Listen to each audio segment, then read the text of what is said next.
This is St. Moritz. This is the Sailing Champions League. This is the final 2018. High-class sailors, short races, identical boats, thrills guaranteed.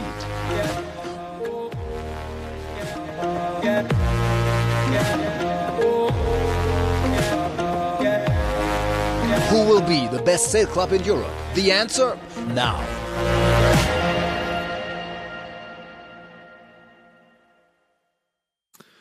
"31 of the world's best sailing clubs, representing 12 nations, are fighting it out here for the prestigious silver trophy in the Sailing Champions League Final 2018.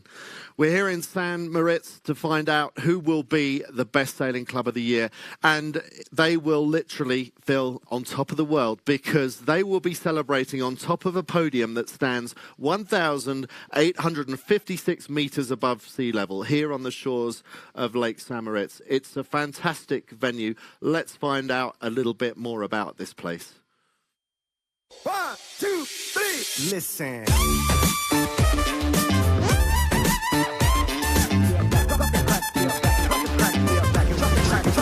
In St. Moritz, it's time for the big show, for big sailing, for big racing.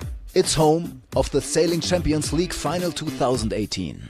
Well, St. Moritz is very famous as a sailing venue. The World Match Racing Tour was here for many years, and it's one of the best stadium sailing arenas we could have, very close to shore. It's a very nice environment, perfect weather, and we hope for strong winds. If the weather is good, we have a Maloya wind, which is pretty strong. So it's a nice place.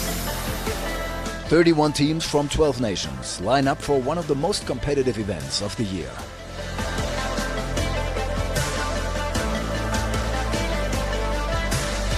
We're on almost 1,800 meters. You have to imagine most ski fields end up here, and we're actually starting. This is the bottom of the valley, and due to this fact, we have this extraordinary wind conditions. Quick maneuvers, excellent tactics, and perfect boat handling are all vital for success on the Lake of St. Moritz.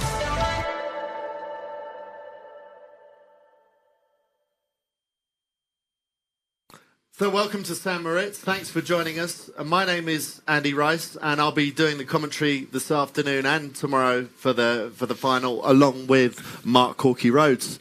Welcome, Corky. And we've driven up here from... Well, we flew over from London into Zurich, an amazing switchback route up into the mountains up here to St. Moritz, and what a place awaited us. Oh, beautiful, you know, it just emerges out of those roads, it just winds, twists, gets up to the top, and then you drop down and you've got this lake at the bottom, which is just stunning to see the snow on the mountains above us and then the water below. It's we're set for some fantastic racing. So today is day 3 of the 4-day regatta, the finals. So tomorrow afternoon we'll find out who is going to be the best sailing club in Europe. Day 1, they had absolutely stellar conditions here, sunshine, good breeze. Day 2, a little bit of a washout, rain, and when the rain comes along, it's not terribly good for the wind. And at the moment, it's raining, so we're waiting to find out what's going to happen for here on day 3. So always looks amazing. Doesn't matter what the weather is. It's always a spectacular view, but not necessarily the view that a sailor or a race officer would want to see. So we've got a lot of day to come yet, so there's plenty of time for things to change. And just to give you an indication of just how quickly things do change, 2 days ago, when we arrived here 2 days ago, there was no snow on those mountains. Look how much snow there is now, and that snow is creeping a little bit further down the mountains each day. So I wonder if we were here for another week, would the snow be creeping onto the shores? Be more skiing than it would sailing at the moment. But it's amazing how quickly it can change. But yeah, breathtaking scenery, and this is what the sailors come for. We're all very used to going to certain venues, no matter where across the world, and this is just a part of the sport. It's knowing exactly how to deal with those days where the rain's here and there is no wind, how you keep your focus. And I think that's as much of a challenge as being on the water than it is. Yeah, so it could be a waiting game today. We hope not. The sailors, as usual, are pretty good at keeping themselves entertained.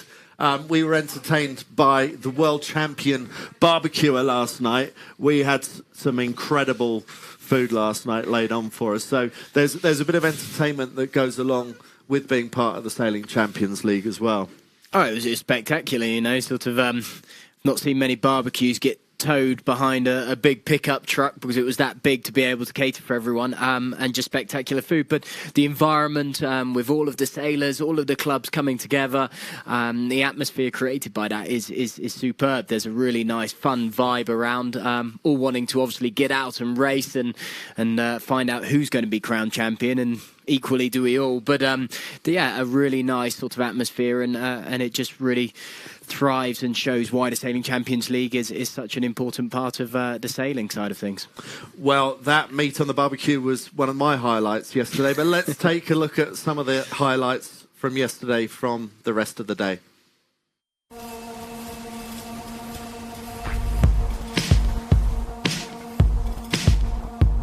Day 2 of the Sailing Champions League final was wet and windless. Here in St. Moritz it's quite difficult because when it's rainy we don't have wind, and so I think today it's quite difficult to start any races or something like that. Experienced sailors know that days like these go with the territory, and they keep on smiling regardless. That's sailor's life, I guess. We are dependent on wind and on the weather. Hopefully we're gonna get some wind tomorrow and better weather. Everyone's keeping their fingers crossed for drier days at the final of the Sailing Champions League.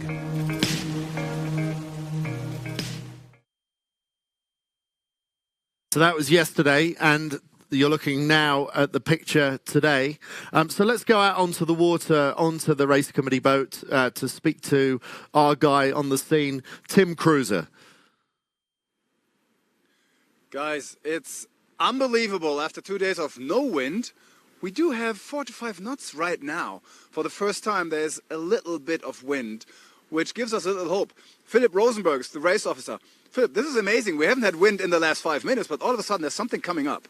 Yeah, suddenly there's a good breeze, and it's also spread out on the whole lake. That's very important because earlier in the morning we saw only little batches of maybe 4 or 5 knots, but they were like maybe 2 boats could have sailed in them, but it was not raceable. Is this only a breeze, or would you say this could be the start of a steady wind? Yeah, I think it could be a start. Maybe not steady wind, but at least wind for 2 or 3 races maybe. We will observe it now a little bit, and if it really stays, then we will get the sailors out here.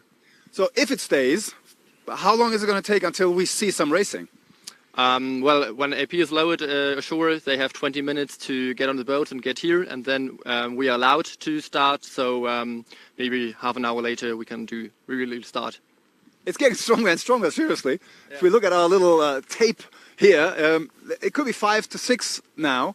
So this gives us hope. How were the last 2 days for you? It must be kind of stressful, wasn't it? Yeah, it's of course everybody wants to go out, everybody wants to sail. Also on the starting vessel, of course, we want to do good races, and if there's no wind we can do nothing, but we have to see and look and observe all the time if there's something possible. Yeah, now it really looks quite good. I think that we will get them out in a few minutes. Yesterday was really bad luck, especially when you were here on Wednesday. There were really nice winds, really nice weather conditions, and yesterday there was no wind at all.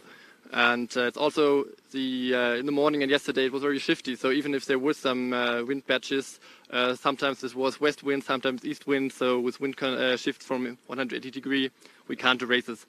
It's pretty sad because when we arrived on Wednesday, we came from down there and we could look down on the lake and we saw kite surfers. We had 25 knots, great sailing, everything was perfect. Then on Thursday it was still good.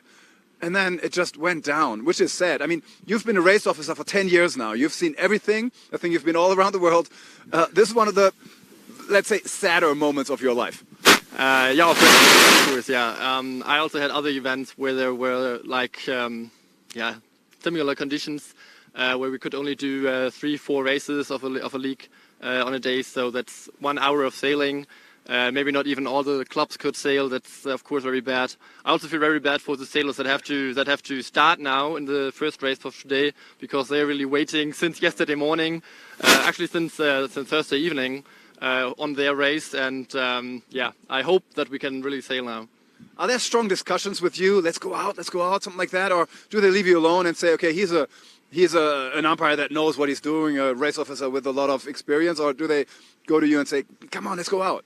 Yeah, of course, there are always some discussions, but one team says, oh, good that you didn't went out, the wind conditions were not good, and the other team says, why didn't we go out, the wind conditions were good. Actually, when you're here ashore, the wind is very different from what we see here on the starting vessel, so sometimes maybe they can't really see what's really happening out here. Yeah. Okay, Philip, we leave you alone now because the wind is getting good. There is something coming and it might be steady, so he's going to go back to work, and we'll see if we see some races in maybe 30 minutes. Let's see. Thanks very much, Tim Kruse, out on the water, and I don't envy you that role right now. And to Philip Rosenberg, the principal race officer, who at least sees a chance of racing getting going fairly soon. So while we wait for that to get underway, Olli Schwal, the founder, the guy who thought of the Sailing Champions League concept in the first place, has joined us in the studio. So Olli, here we are. Sailing, some days you get to go, some days you don't, but the Sailing Champions League rolls on from year to year, and you must be really pleased with how things are working out. Yeah, overall we are really pleased. I mean, it's not only the Champions League itself, it's the development of league sailing all across Central Europe. And more than that, now we got approached by Australia, and so even there they heard about this new format. And I think within the next years we can definitely get at least 5 to 10 more countries in, which is great, which means we have even more clubs and more countries here at the Champions League final. It seems like such an obvious thing to have done now that we've seen the success of it over the last 5 years. What were your thoughts about the concept before you actually launched it? How confident were you that it would work as an idea that people would catch hold of? Well, we were not confident at all. It was really a crazy idea. What we realized was that if you look into sailing, that the sailing starts in the sailing clubs. So in the Optimist, you learn sailing, but we never had a platform within the sport which was about the club itself. It was always about the skippers and the different boat classes. And honestly, most of the people don't understand all these hundreds and thousands of classes, and we said, well, we don't need a new boat class, we need a new format, and ideally based on the structure of sailing, and the kind of basement and the foundation of sailing are the clubs. And then it was easy because we just looked into other sports like football, ice hockey, handball. They all have league systems, and we said, well, let's do that. So you launched it, and people seem to understand it straight away, especially in Germany where you launched it. And one of the things that I like about the way that you've structured it is it's along the same lines as football. So anyone who understands the structure of how national football is run and how that feeds into the Champions League for the top teams in Europe, you pretty much emulated that format, didn't you? Absolutely. And it's, I mean, in Germany, in the German Football League, we have 18 clubs. So the starting point of the German league was we start with 18 clubs. And everything, like even the ranking, the ongoing ranking of the national leagues, everything that makes football and the football league so popular. I mean, it's on one hand, it's club against club, but finally it's cities against cities. And that happened pretty quickly in Germany, like Munich against Berlin, against Hamburg. And these easy terms and the buzzwords you use for explaining league sports is something every journalist and everybody can understand. But nobody can understand if you try to explain a boat class with a crazy name like 49er. Yeah, it's an Olympic class, but everybody thinks that it's a baseball team or something like that. Or, right. You know? San Francisco 49ers. Exactly. So that's more confusing. But a club from Munich or a club from Copenhagen or from Zurich, wherever they are from, and they are the best of their countries, and they are compete against the best clubs in the world. That's easy. It's an easy format, and then you skip all the question of the boat classes, because here we're using J70, but honestly we could use any other boat. The only criteria has to be it needs to be easy to handle, so that every sailor who has a professional or semi-professional background if he gets on board, he needs to handle this boat. And as long as this is the case, I mean, that's what I meant with format. You know, it's not about launching class, it's about thinking about how a format is more attractive for media, for spectators, and for the community. And what happens as well is that the engagement of the club members in these formats is much higher than having a successful sailor in a boat class you probably never heard about. The J70 has become very associated with the league now, but why is that? Why have you particularly gone for the J70 when there are so many other boats around? Well, honestly, it happened a little bit by luck, because when we thought about launching this league format, we were looking for a keel boat. Something which is easy to handle. There were some options in the market, like the Melges 24 or some other opportunities. But this was a pretty new boat class. I think it was launched a year before. And honestly, nobody was waiting for a new boat class. This is exactly what the sailing community was not waiting for, another boat class. And we said, well, but that's a good boat. It's cheap. It's easy to handle. And we had a good deal with J-Boats. They supported us with boats for free for the first venues, and with boat service support and a bit of logistics. And we said, well, let's take this boat. But again, it could have been any other boat. But the J70 turned out to be a pretty good choice, and all the countries are using it because it's modern, it's easy to handle, it's a very good shape, and even a 49er or a dinghy or Olympic sailor or a keelboat sailor, if he jumps on board, he can easily handle this boat. And this is why I think it was the right decision, which happened a little bit by luck, but the J70 turned out to be a very good boat for these formats. This is why I think we have now 17 countries, and I think in 15 they're using exactly this boat. Okay. Well, let's take a look at the leaderboard so far from the races that have taken place. So, in the lead from Italy, and the winners of the semi-final in Porto back in June to get to this event, it's Circolo della Vela Bari, followed by from Sweden, KSSS, that's the Royal Swedish Yacht Club, and then in third place, Frederikshavn Sail Club. And that's a tiny club with only about 70 or 80 members, but they seem to consistently punch above their weight. And so those three teams at the moment are tied on 8 points, but the reason why Italy holds the lead is because it's completed its fourth race in the fourth flight. The other two have yet to catch up and therefore will add points to their score. So at the moment, it looks like the Italians are the form team, which they certainly proved to be on home waters back in June in Porto. So let's have a look at the day Thursday when we had those fantastic conditions when they notched up these scores. The lake is set. The arena prepared. The winds ready to rumble. For the final of the Sailing Champions League 2018. It's a beautiful scenery here in St. Moritz, and of course the best clubs from the qualifying regattas, so it's pretty tough on the water. 31 teams from 11 nations.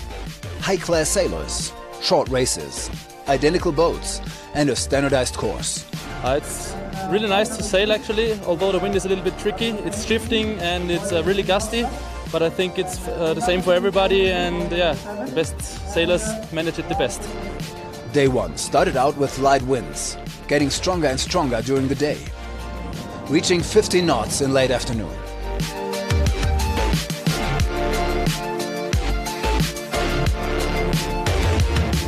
The one who's the best starter, primarily, and then who's getting the tags correctly on the first reach. So this will be deciding all the weekend. I think if the condition is staying like this, we will see tomorrow. If the wind is getting stronger, maybe other factors are getting more important. Sailing at the highest level in the middle of the Alps. Picture perfect international sailing. 3 more days to go in the Sailing Champions League final 2018 in St. Moritz.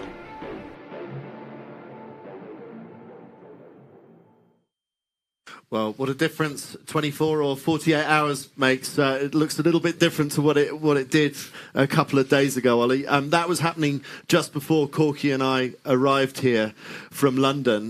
But that looked like amazing conditions. And, well, let's hope we get some of that back sometime in the next couple of days. Sounds like we're jinxing this. That since we've turned up, that's maybe we should just leave now. The British have turned up, and this is what's happened now. So it's you brought English weather with you. Yes. No, I mean what we've seen there is that these are the typical wind conditions here, and this is why St. Moritz is a perfect stadium sailing arena. I mean, but usually if you have sun, it's a little bit similar to Lago di Garda in Italy, where you have these thermal wind conditions. It's very similar here.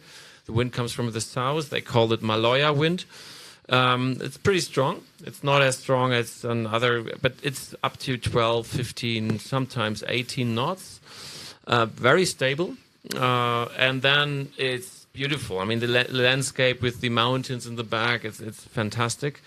But if there's a low-pressure system, as we have today, and all around, you know, the Alps, we have rain. In Lago di Garda, we heard Como, everybody is heavy, heavy rain. And then this Maloja wind has no chance to get through. So it can happen. It's pretty cold here, but we don't, I mean, the prognose that there will come a little bit wind from the north, but we will see. We have to wait, but that's a game. I've just talked to the guys from Switzerland. They had a lot of ski venues here, as we can imagine, World Cups and World Championships. But even then, you know, in the winter time, they have fog and they have heavy winds and they can't ski. So that's an outdoor sport. So we have to live with the outdoor conditions.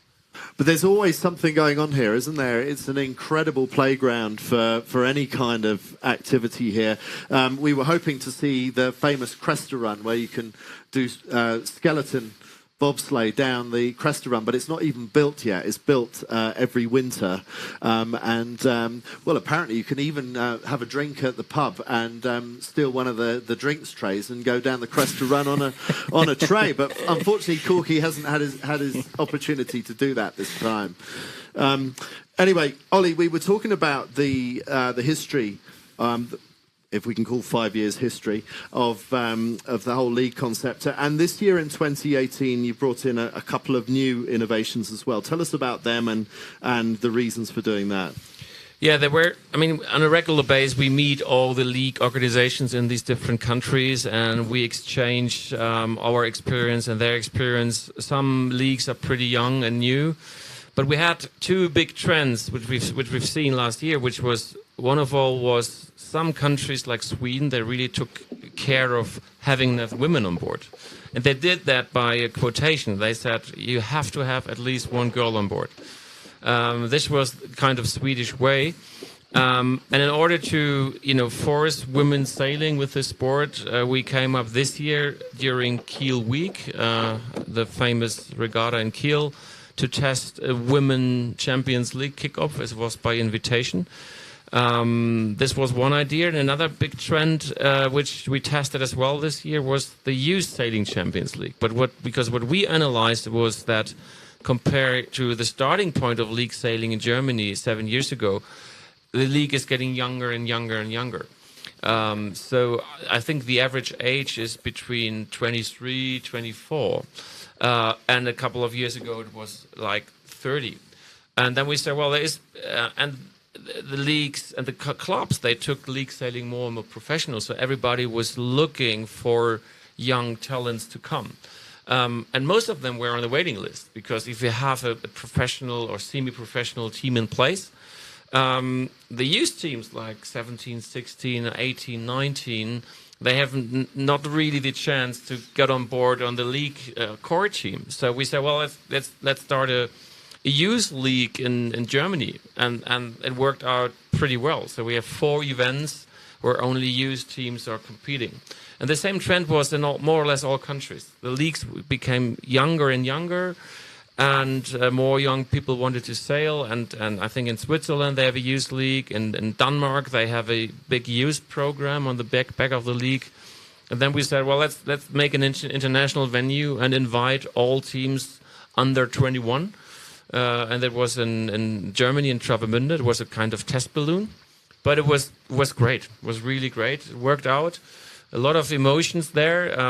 Very young sailors, but they really appreciate this format, and I think there is definitely a future for this format as well. I remember you being very excited after the end of the first youth event in Travemünde about the spirit and the feeling amongst the sailors. What was different for you about that? Well, I think, on one hand, if a sport or a format like this becomes more and more professional, the sailors really take it serious. So you can't compare it to your Olympic campaign, because this is much more time consuming, much more effort, much more training and practicing days on the water. But it's the way the youth teams were handling these battling against other countries was much more relaxed, was more a big happening for them. It was a celebration of international friendships, much more than the competition. They took the competition quite serious, absolutely, and it was a really interesting race with a very interesting final system, which we've tested there, first time ever. But it was this atmosphere, and even these young kids, how they handle social media, and even the usage of the SAP sailing technology. They were so into that they are using the iPad immediately after the race, and it was different. I wouldn't say better, but it was interesting to see that. The kids are taking this format serious, and they want that. They wanted it more. They were asking, when can we follow up on that? And meanwhile, in the Sailing Champions League final, we have a mix of professional teams and amateur teams. Are there any rules about that, or is it just bring anyone you want to represent your club? No, one thing we really deeply believe in is the guidance of simplicity. We shouldn't have too many rules. We said, well, we only make rules in this Bundesliga or Champions League format if we really need them. This is why we said even all the class rules, which are usually the J70 class rules, for example, we don't use them. So they make it sailing much more complicated. And in this case, I think we don't need rules for pros and amateurs. And we all know that in the professional sailing world, there are always ways to maneuver around that. We have certain rules which the clubs and the teams have to follow, and one is the club membership rule. So it means you have to be a member in the club, otherwise you're not allowed to start for the club. But professional, non-professional, if the St. Moritz Sailing Club would have 10 top professional sailors as members, it's great. Let's sail against them. And I'm sure the young teams, it will create so much energy to beat them. And in the first time of the league sailing, Jochen Schumann and all these, and even here, I think we have some really good America's Cup sailors, former Olympic sailors. I think it creates more energy to beat them and to be better, rather than you need rules to you're a professional, you are not allowed to start here.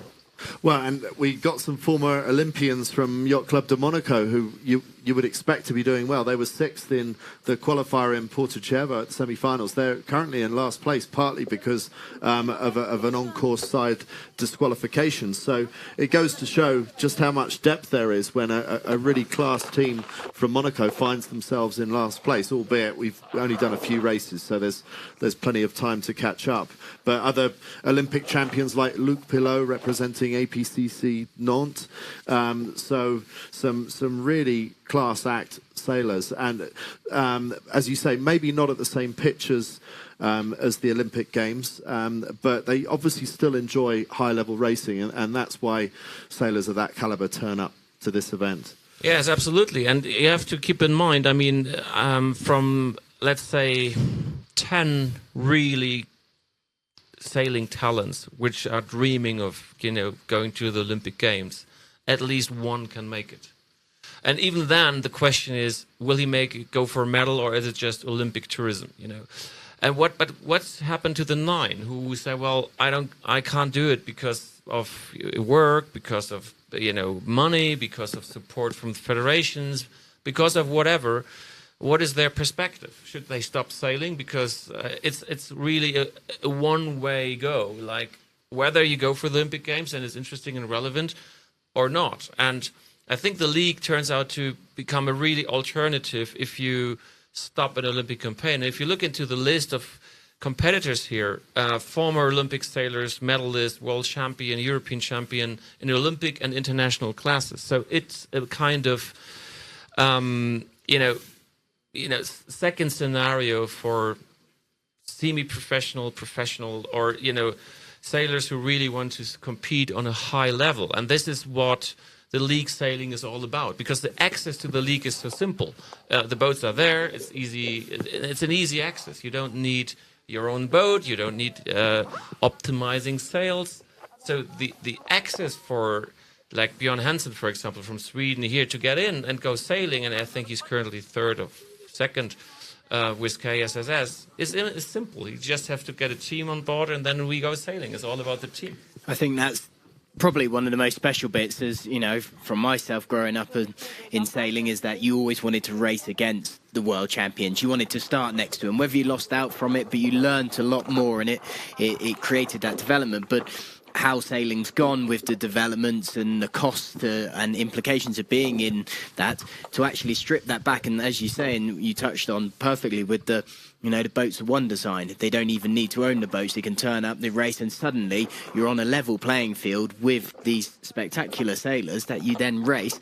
And again, you beat them in a race, maybe 2, 3, or even overall, and suddenly that's just going to put a lot more determination, a lot more sort of push and enjoyment from your sailing. And that's something, again, we talked about a little bit about, is the enjoyment side of it. Exactly. We do it, it's a sport, but we're here because we love it. We love having those friendships. I love being able to pick up the phone and call someone from a different country and say, oh, what are you sailing? Oh, I'm going to this event, and bumping into people. And I think that's a really special part that becomes bigger than actually the sailing. Absolutely. I mean, I think there are one big trends, and one is exactly what you said. I mean, I don't want to say anything against boat classes, but if you sail a fin, you can never sail against your friend who's sailing a 470, or a soling, or a starboard, or a laser. But here it's doable. So, and the idea was, if we compete against each other, let's see who's the best sailor, and we put it on a neutral ground, on a neutral boat, and then it's all about his ability to handle the team and to make the right calls and strategy decisions, rather than optimizing masts and sails. And another big trend is, look at the car industry. I mean, these young generations, do they really want to own cars? No. So car sharing is one of the big trends, and it's the same here. Do they have to own a boat? No, the boats are there. It's a little bit like fast food, but that's a trend, and sailing needs to answer that. Yeah, no, the world is changing radically with sort of how people, what they own and how they access certain things, and I think this is a perfect example for that, is bringing sort of newer generation people through. And you said about the social media side of things, everyone's more in tune with all of these elements. Well, the access is there, and it's enabling them to do that.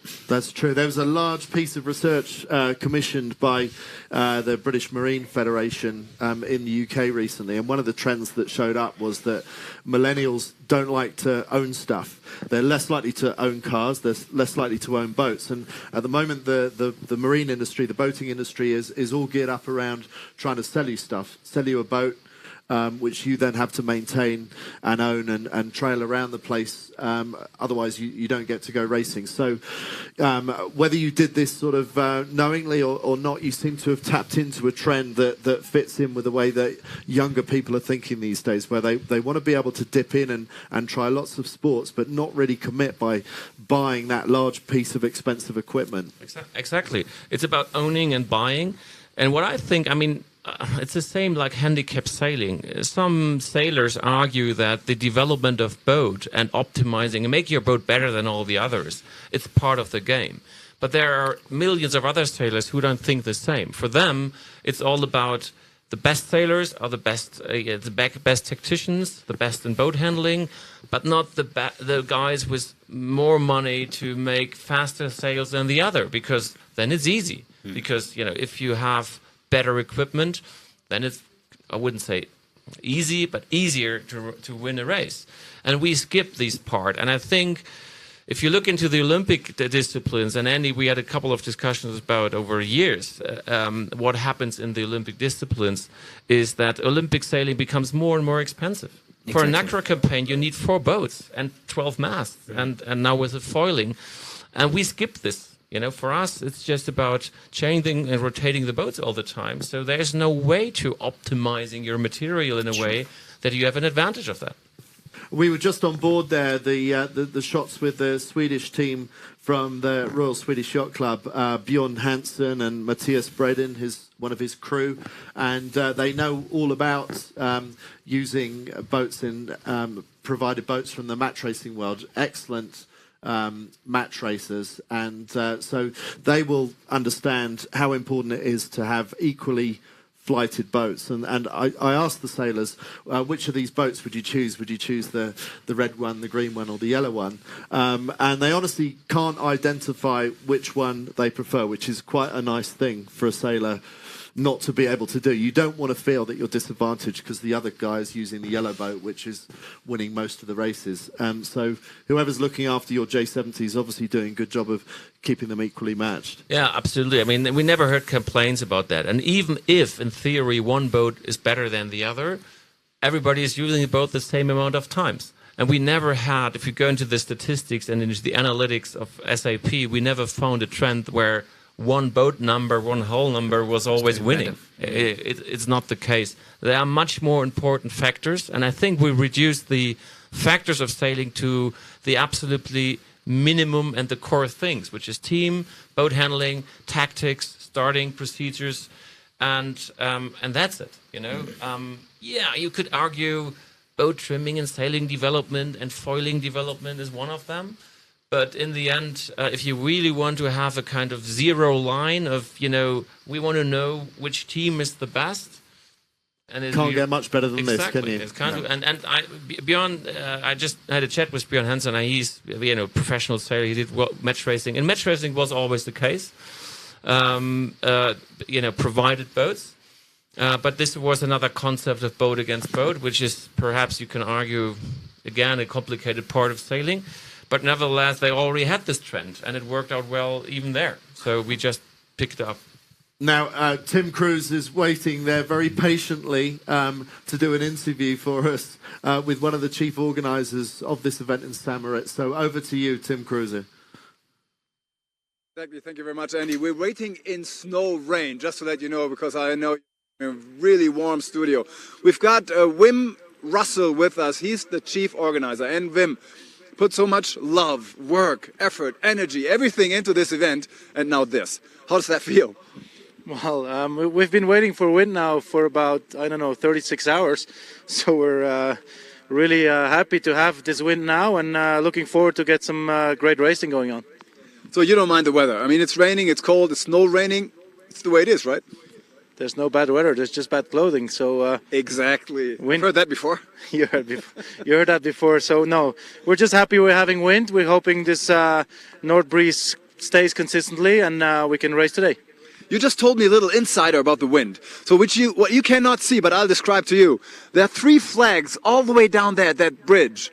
And when these flags are really moving, then the wind is going through the valley, and that means it's good wind, right? Exactly. I mean, we have this little channel coming up from the next village, and that's. I mean, I've been teaching here for about 15 years, and that's my reference point for north wind. Yeah. So that means once they are moving, it is stable then, or? Well, it's going to be tricky conditions. I mean, they have a lot of shifts, a lot of puffs coming in. Very hard to see them, of course, with now the rain on the water, but. It's going to be the same for everyone. We've been racing already quite a long time in these conditions. It's not our favorite conditions, by far not, but that's what we have and that's what we need to race with. When we look at the boats now, I mean, the spinnakers are up, but when the wind and especially the rain keeps on pouring, the spinnaker gets so heavy that it might not get up, right? Well, I mean, they're professional sailors. I mean, they probably have to sail a little... I know, I talk out of my perspective as an amateur. No worries. No, they probably will sail a little higher to get more pressure in the sail and make sure the kite gets blown up properly. But, yeah, I mean, they're used to this kind of condition, so we're happy we can race. Yeah, so we're not going to see any spinnakers lying down like an old towel that's wet. It'll be good looking, right? Well, now the last half hour, I mean, they've been filling them up, they're testing out, so it looks good. Yeah, let's see. Thank you very much, Wim. Great work. We've enjoyed this so much, and it's good that we're going to see some good racing now. Thanks a lot. Thanks very much, Tim, and thanks very much, Wim. Now, Ollie, you must have worked very closely with Wim in the build-up to this, and none of us who hasn't organised an event like this ever really appreciates how much work goes into it behind the scenes. Absolutely. Particularly here, I mean, this tribune that was built into the water, which is really perfect. At the first day, on Thursday, it was crowded of spectators who were here tourists from St. Moritz. It's the perfect sailing arena. I mean, not in these conditions, but usually when the sun shines, it's the case. So let's have another look at that leaderboard and just remind ourselves who's doing well right now. So it's very, very tight at the top. So normally we have the Italians, Circolo della Velebari, in the lead on equal points with KSSS, who we were just on board with. So we'll see them race shortly, and they will catch up on numbers of races with the Italians. In third, Friedrichshafen Sail Club in third, and Regatta Club Oberhofen from Switzerland in fourth place, but just on 9 points. So once the two teams above them, Sweden and Denmark, have completed their next races, then perhaps Regatta Club Oberhofen will move up into maybe second place. And you see how international it is further down. We've got 12 nations here, and in the rest of the top 10 we've got Germany represented in fifth place by Deutsche Touring Yacht Club, and then two Finnish teams further down, 6th and 7th, and APCC Nantes, skippered by the Olympic champion from 1988, Luc Pilot, who we'll see racing very shortly. And then further down, Germany's Wassersport Verein Hemmelingen and Société Nautique de Genève from Switzerland. Further down, Congolese Dance Yacht Club, Royal Danish Yacht Club in 11th, and the only all-female crew competing here. They did extremely well, skippered by Henrietta Koch in the qualifying regatta, the semi-final that they competed in Porto-Cervo, and also sitting very well placed at the moment. And then as we roll down towards the bottom of the leaderboard, we can still see some very familiar names. Not least, but unfortunately last for them, Yacht Club Monaco, very keen to get off the bottom page of the leaderboard. So we are shortly going to be coming into a race sequence today. So let's find out a little bit more about what goes on with these races.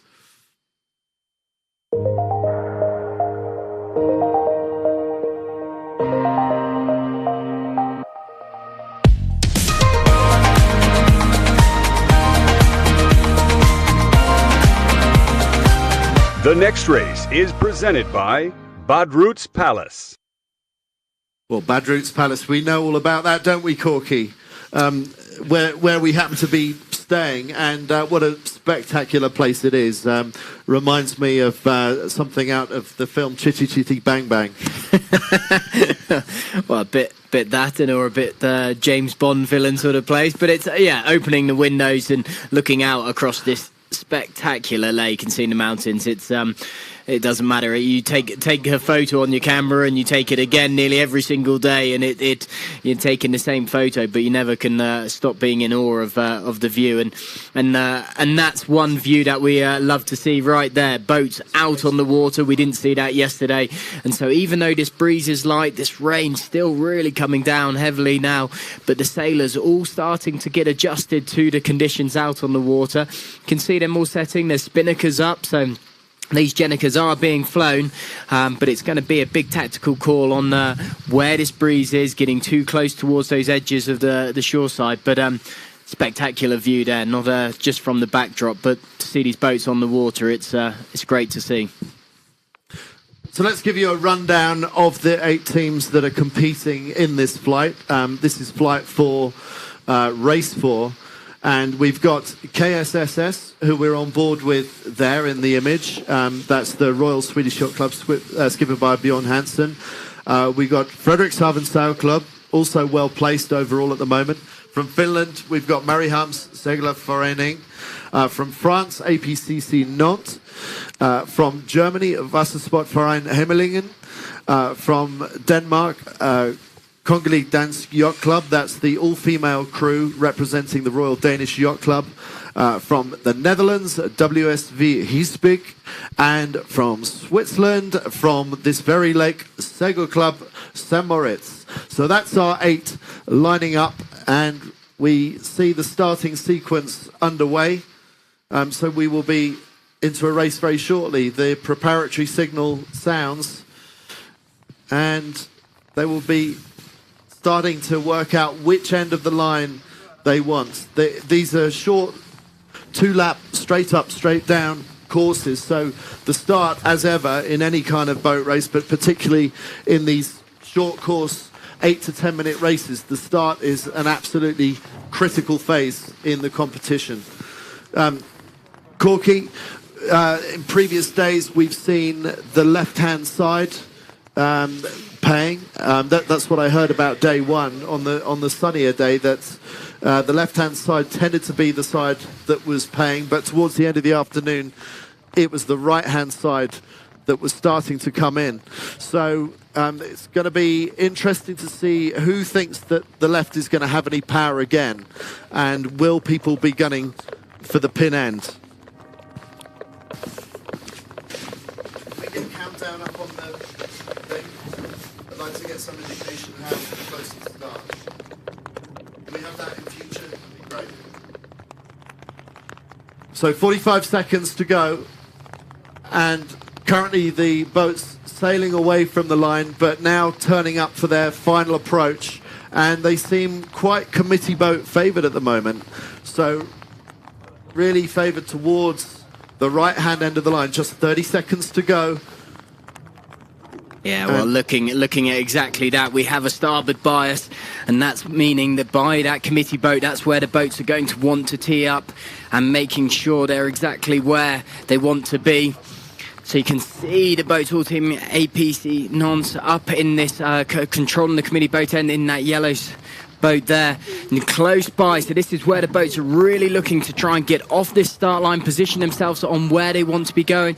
Look quite early up on that top side, but there's no other flags or clear, so clear racing. Now this is all about boat speed, all about getting a clear lane, keeping that momentum on. The breeze is light, the crews are forward, and you can see it's all a speed game between these boats. Bow forward here on the Swedish boat, tucking out into the middle. So great start by the Swedish, and also that number 2 on the light blue sail, that was Hemmelingen, which I think was the boat that Corky was concerned about being over early, but they were fine. So a really fantastic start by Hemmelingen. But in these early stages, it looks like the Swedish are doing very well in the dark blue sail on the right-hand side. Boat number 3, they just seem to be a little bit higher and a little bit faster. There's a lot involved in placement of crew weight in these kind of conditions. You want to be forwards, you want to be low, and sometimes I hear that sometimes crew are even sent down below decks to get the centre of gravity even lower. But the Swedish look like they've just got a touch of advantage on everybody else. The Swedish boat number 3 now tack over onto port tack, which also allows the other boats on the left-hand side to tack over. So nice, smooth, very slow tacks. Want to try and get the manoeuvres down without upsetting the flow of the boat. But there's a protest flag goes up on APCC Nantes, and Luc Pilot on the right-hand side just calling for a little bit of calm on board his boat. But at the moment it's Hiesbig from the Netherlands that has a small lead. The French on APCC not just rolling into a roll tack. That looks like a penalty being handed out there from rotation there. We're trying to delve back and find out exactly the details on that, but you can see instantly the crew trying to make this as smooth as possible. The momentum, the crew's all down to leeward, and already gaps starting to open, and so it's very, very patchy out on that. And this is one of the hardest things about lake sailing, determining where that breeze is with the rain on the water. The rain is creating those patches where it looks like there's breeze, looks like there's bits to tuck into, but actually it is just the rain on the water. So you can instantly see the distance is separated. But what a start from the Swedish team. They dominated off that start line. They had a good run, a good bit of speed, took that tack in the middle of the course, and so far are leading out here. And still seem to be a little bit faster, just a click of boat speed faster than the boats around them, because on the right-hand side of picture, boat number 2, they had a fantastic sport, the Germans on Hemmelingen. So they seem to be struggling to hold pace with the Swedes. Bjorn Hansen, very experienced match racer, many-time champion on the World Match Racing Tour, crewed by some of his regular guys from match racing, and they'll be very happy in any of these close quarters situations, probably more so than the specialist fleet racers. The leaders just rolling into attack, everyone sitting down to leeward, and gradually, slowly moving up, not wanting to bring the boat too far upright. Matthias Braden sitting forwards, and just big guys showing panther-like movements around the boat. Well, they've sailed this really nicely, this first leg. Exactly what it's all about off this first one is deciding early before that start where you want to be going out to the race course. You can see clear points and fingers looking out for that breeze, where they want to be positioning. Currently with that breeze around towards that right side, they're in a nice right shift here. They're on the Optimum's way of sailing this course already. The crew happy with their ley line as they come up in towards it, starting to prep. Constant adjustments, and this is it as they come in towards the mark. Very close behind them is Wassersport Verein Hemmelingen from Germany. So actually holding pace much better than the Swedes than maybe I gave them credit for earlier. We're on board now with Bjorn Hansen and the Swedes as they get into launching that Jenica as quickly but as smoothly as they can, not wanting to shake any of the boat speed out of the boat. So difficult to build up the speed in the first place. You don't want to upset the pattern if you possibly can. So the Swedes and the Germans with a bit of a lead on the rest, 40, almost 50 meters gap on the rest of the fleet. So it looks like it's going to turn into a match race at the front, which will suit the Swedes just fine. Those specialist match racers, very comfortable in their element. But hard going for the boats behind them to be able to keep pace with the top two as third and fourth places go round. It's Kongelige Dansk Yacht Club about to go round. Well, it's interesting. Sort of on that first downwind leg, we saw the Swedish team roll into that really nice sort of jibe set. But the problem is, in these light breeze, you're suddenly then underneath the other boats. You're suddenly losing even more of that breeze and putting it into what's a bit of a dead zone. And so it's allowing these other boats that are just sailing out, getting a bit more breeze over towards that side. There is definite, the breeze is over towards that right-hand side in that phase. And so it is favouring the Swedish team if they're able to get across. And we can see them in the back of the picture there, the navy blue sails in the commotion that's happening here. They have got a nice bit of clear breeze running down that greater set of the track. But as we saw, the German team Wassersport Verein Hemmelingen going around in second. They sailed a little bit further out over towards the shore side to try and clear that air.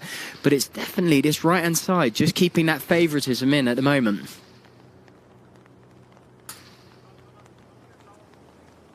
Wanting to keep manoeuvres to a minimum, only driving when absolutely necessary. Bjorn Hansen looking around, looking backwards, and just look at the gap from the Swedes back to the bulk of the fleet. They really have pulled a big margin, more than 100 metres on the rest of the pack, with the exception of Wassersport Verein Hemmelingen on the left of picture there, sailing the boat really nicely, but slipping away from the Swedes, who seem to have pulled some distance on the Germans on this leg. Well, and this is it. Flat water, very light breeze. It's all about keeping that movement to a minimum. Any movements you're doing in the boat, keeping it smooth, keeping it rhythmic, and it's allowing it not to disturb or shake those sails at all. So every minimized maneuver you can do, you can see how gentle the crew's right up on the foredeck, trimming that Jenica. They're trying to keep the smallest amount there, but you can do it. They're doing a fantastic job. The Germans here, they're separating nicely, being able to soak a lot lower. The angle coming down here a lot lower than the Swedish team up in front. We can see a good nearly 20 degrees difference from them as the Swedish are heading up. That kite suddenly starting to struggle with pressure. This is an opportunity, and it's a call. Do the Germans take that peel out, take that jibe, stay in this bit of pressure, and don't get into that situation where the Swedish team there, we can see the kite really suffering. Do we see them try and keep that momentum, or are they happy to continue to soak low and make this inner track? But look at the distance suddenly going down. They've clawed back at least 30 metres on this inside line. Well, I think they should be listening to you, Corky. I think they should be jibing. Well, interestingly, it's the Swedes that jibe first. And I'd be really surprised if the Germans don't jibe very soon, because the Swedes in their corner of St. Moritz are really struggling for air. So why would you want to follow them in there? Maybe if Jan Ziekamp, the helmsman on the German boat, looks over his shoulder, maybe it's even worse if he were to jibe sooner. So we obviously can't see the whole picture from here, but I'm quite surprised to see the Germans following the Swedes into that corner. But as Corky was just saying, the gap has fully come down now, and they're absolutely neck and neck according to the SAP standing analytics. So that there's very little to choose between the front two, and the gap behind them has also closed from 100 metres coming down to not much more than 50 metres for the Dutch team, who did that jibe set at the top. And that jibe set, by the way, really paid off compared with the fourth place Congolese Danks Yacht Club, who did a straight set. Nice roll jibe there by the Germans, keeping the speed on, keeping the kite set beautifully. So good work from the foredeck crew. But at the moment, it looks like it's the Swedes who have the better pressure, and the dark blue boat of the Swedes coming down to the bottom mark, about a boat length, 2 boat lengths maybe, in front of the Germans. So advantage remains with Bjorn Hansen, and the Swedes going round the right hand of the 2 gate marks, choosing to take the right-hand side of the course, which actually suited them fairly well on the first leg. Well, they've been very protective over that side. So coming off that middle part of the start line, great speed. They held their line, took that tack in the middle of the line, and then protected that right side. But you can see how much it's closed up. And going back and looking through the analytics, we can see a good 20, 25 degrees wind shift over towards that left side as it started to skew round, and that's where we saw them suddenly take it. But with the German team, Wassersport Verein Hemmelingen, taking that soaking lower angle, keeping that speed on. The breeze also dropped down to 1 knot of speed out over on that side. And that's where these boats are all about keeping the momentum going. So a very, very tight battle at those first 2. And this, for WSV Giesbeck, have a nice little bit of space. But look how light it is. You can see that big aggressive movements with the tiller there. We're watching this, unsure. Do we bear away? Do we go into attack? I think they were hit by a big shift, and that's why we saw that sudden amount of steering. It's really something you only want to do as a last resort, but I think they've been hit by a very strong right-hand shift there, Corky. I don't know if that's going to start to show Here we go, on the analytics. But it's been a fantastic run for the Dutch, because they went round neck and neck with the all-female Dutch crew representing the Royal Danish Yacht Club, and they've dropped a long way back, and they now find themselves in a battle with the Finnish crew, Mariehamns Segelklubb. So they're in their own personal battle, but the Dutch have really got away in 3rd place right now. Well, exactly that. It's showing through on the analytics. A good 60 degrees wind shift over towards that right. And so instantly they started to take that header, thinking it was going to be just a small header, but actually turning into such a large header, they rolled straight into that tack. And again, that movement now starting to push through. And you can see how light it is at this bottom part of the racetrack.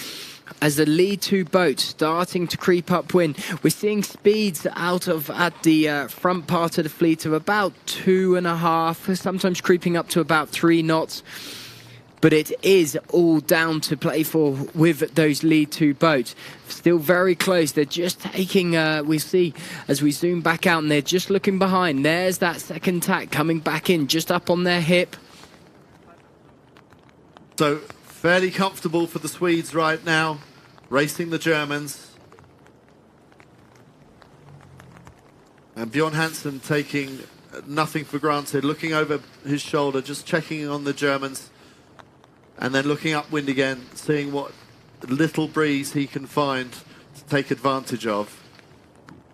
Because every little bit counts. Going into a roll jibe, watch the crew leaning over on the old windward side, staying down there a long time, waiting until Bjorn Hansen straightens up the tiller. Bit of a problem with the top batten, so he shakes the mainsail, and a lot of steering there. So I wonder if they chose the right time to tack there, because it seems like they had to oversteer out of that tack. Well, this is a great overview of exactly how spread the fleet are already.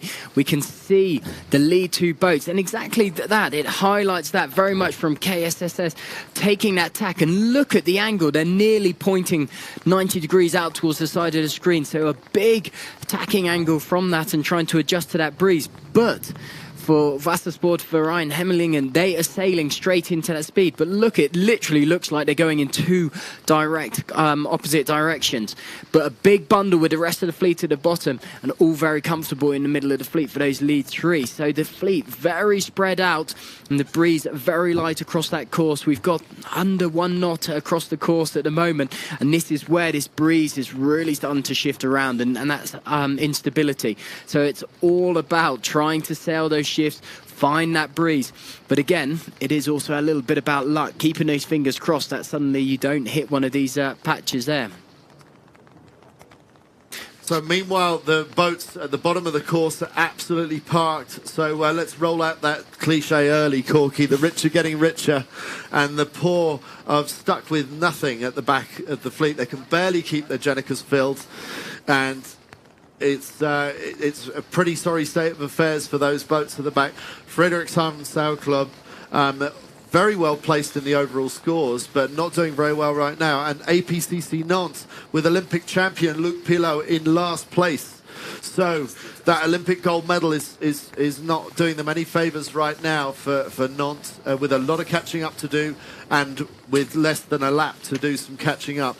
And you can see the front teams are still keeping the speed on. I mean, we're not talking about rocketing up the track or anything, but they've got good, consistent speed moving this boat through the water. And I wonder if it's a little bit easier in these super light winds to keep the pace on upwind than it is downwind. The Gennica doubles your sail area, but if you can't get the Gennica filled, it's almost an impediment. I think you also have a bit more feeling going up towards the breeze. You can feel it on your face and on your hands, and the sails are allowed to set a little bit easier. When you're going downwind, you've got that feeling of you're only going as quick as the breeze is going to push you. Look, they're going for the kite, and there's been a big change of places right there. We can see the German team, Wassersport Verein Hemmelingen, taking that tack in early, and that was all down to that big shift that we saw the Swedish team KSSS get tucked into on that left-hand shore side. And that is where we saw that breeze suddenly start to suffer for them. Now they're playing catch-up. But in this, what we've got to remember is this is one of the races over a number of flights. Each team is probably going to throw in a duff race at some point, and it's being able to keep that little bit of consistency in, ensuring that you stay towards the top of the fleet. And certainly with the conditions we've got out on the water, where we have highlighted the rest of the pack all still struggling at that bottom gate mark. A few now starting to creep back up towards the middle of the fleet. But certainly these lead 2 boats neck and neck, but amazing to see that place change. Yes, and maybe it did come down to that tack that we saw, where they just seemed to have to turn the tiller forever, almost sailing back the way they'd come. So maybe just a bad roll of the dice there for Bjorn Hansen when he chose to tack at possibly the wrong time. Playing into the hands of Wassersport Verein Hemmelingen, who now move into the lead with Jan Ziekamp, the helmsman, looking over his shoulder and wanting to make sure that he keeps the Royal Swedish Yacht Club behind him for the rest of this leg, because they're on the final leg down towards the finish. They've done 3/4 of the race, and they've managed to overturn the lead. Now, can they hold on to it? Well, there's an awful lot of careful setting of the Jenica that needs doing for the rest of this leg, because it's very difficult to keep these Jenicas filling with this little amount of breeze. And again, we can see Wassersportverein Hemmelingen just starting to go for that same play that they did last time, soaking slightly lower, sailing that slightly lower angle, whether they've got the pressure and they're able to do so. And the Swedish team now tucking into on, you can see them right on the hip, protecting that side, defending that side so they can't go into that jibe. But for all of the people that are going to be a bit more relaxed about this is WSV Hiesbeck. They've just gone round. We can see them in the background in the pink boat there. To be honest, probably breathing a bit of a sigh of relief watching this unfold with this battle in these front two boats. A big gap between them, so are going to need something special from the breeze or to be able to pick into a shift to get anywhere close to those lead two boats. But again, equally have a large gap back to fourth and fifth boats, so we'll probably be feeling fairly comfortable. But in these kind of conditions, we saw these place changes, we saw the breeze shut down at that bottom gate. Nothing's over until you've got your boat across that line, and so I don't think anyone's relaxing yet. Well, Corky, there's another fly in the ointment, which apparently there's a 20-minute maximum time for races to run.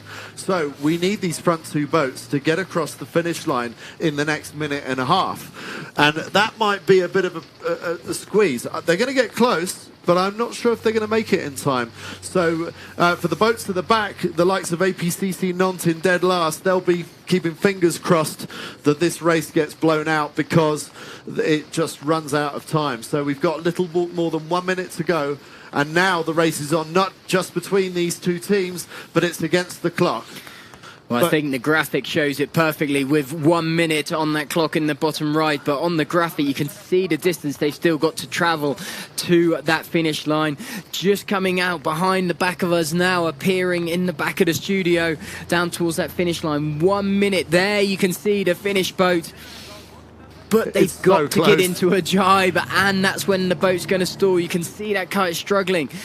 This, to be honest, where they're positioned, I think we're going to struggle with the time they've got available.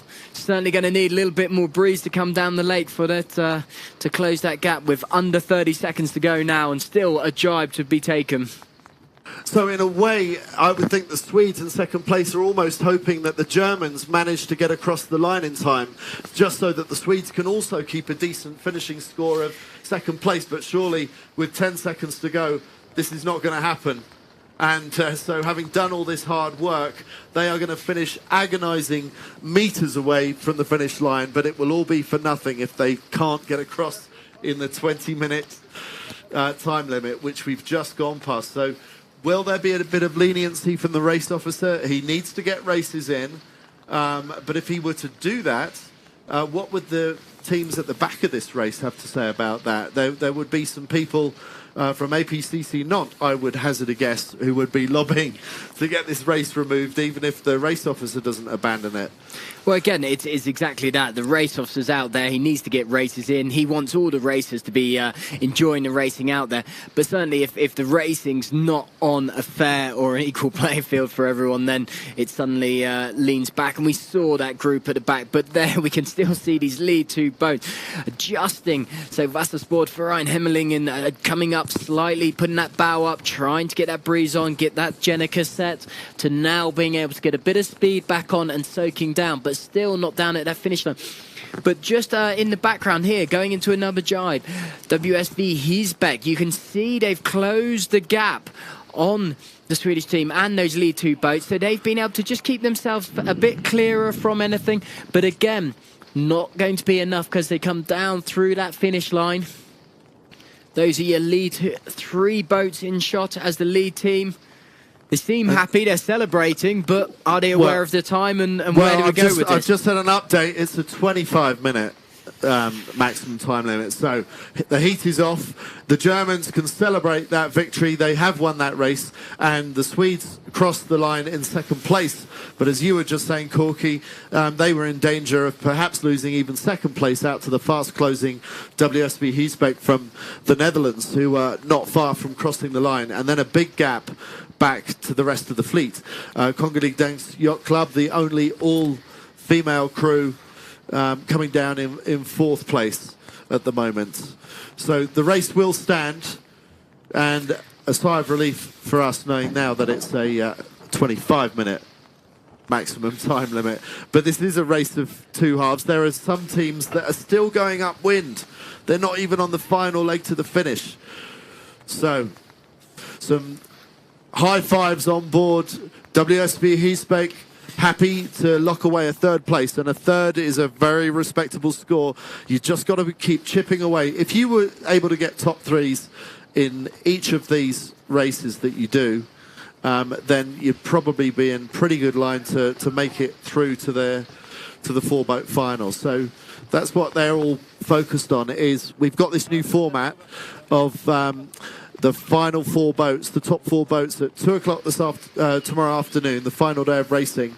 The top four will get moved into their own showdown, where whoever wins the final race of the competition will win the Sailing Champions League finals. We'll tell you more about that format. We're very excited about it. We think it's going to create much more of a climax to these events, and it will be interesting to see if other events in the sailing calendar follow suit with a similar type of format.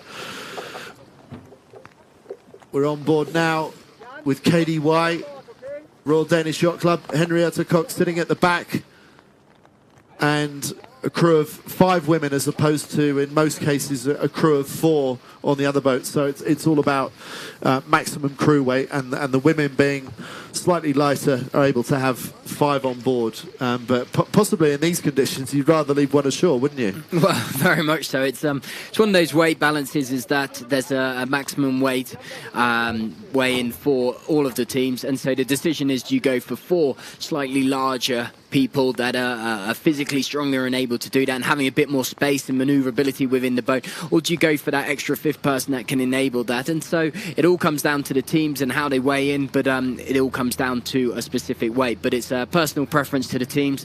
That's why we see. But I'm sure many of them would probably be riding 1 or 2 sailors on board if they could in these conditions.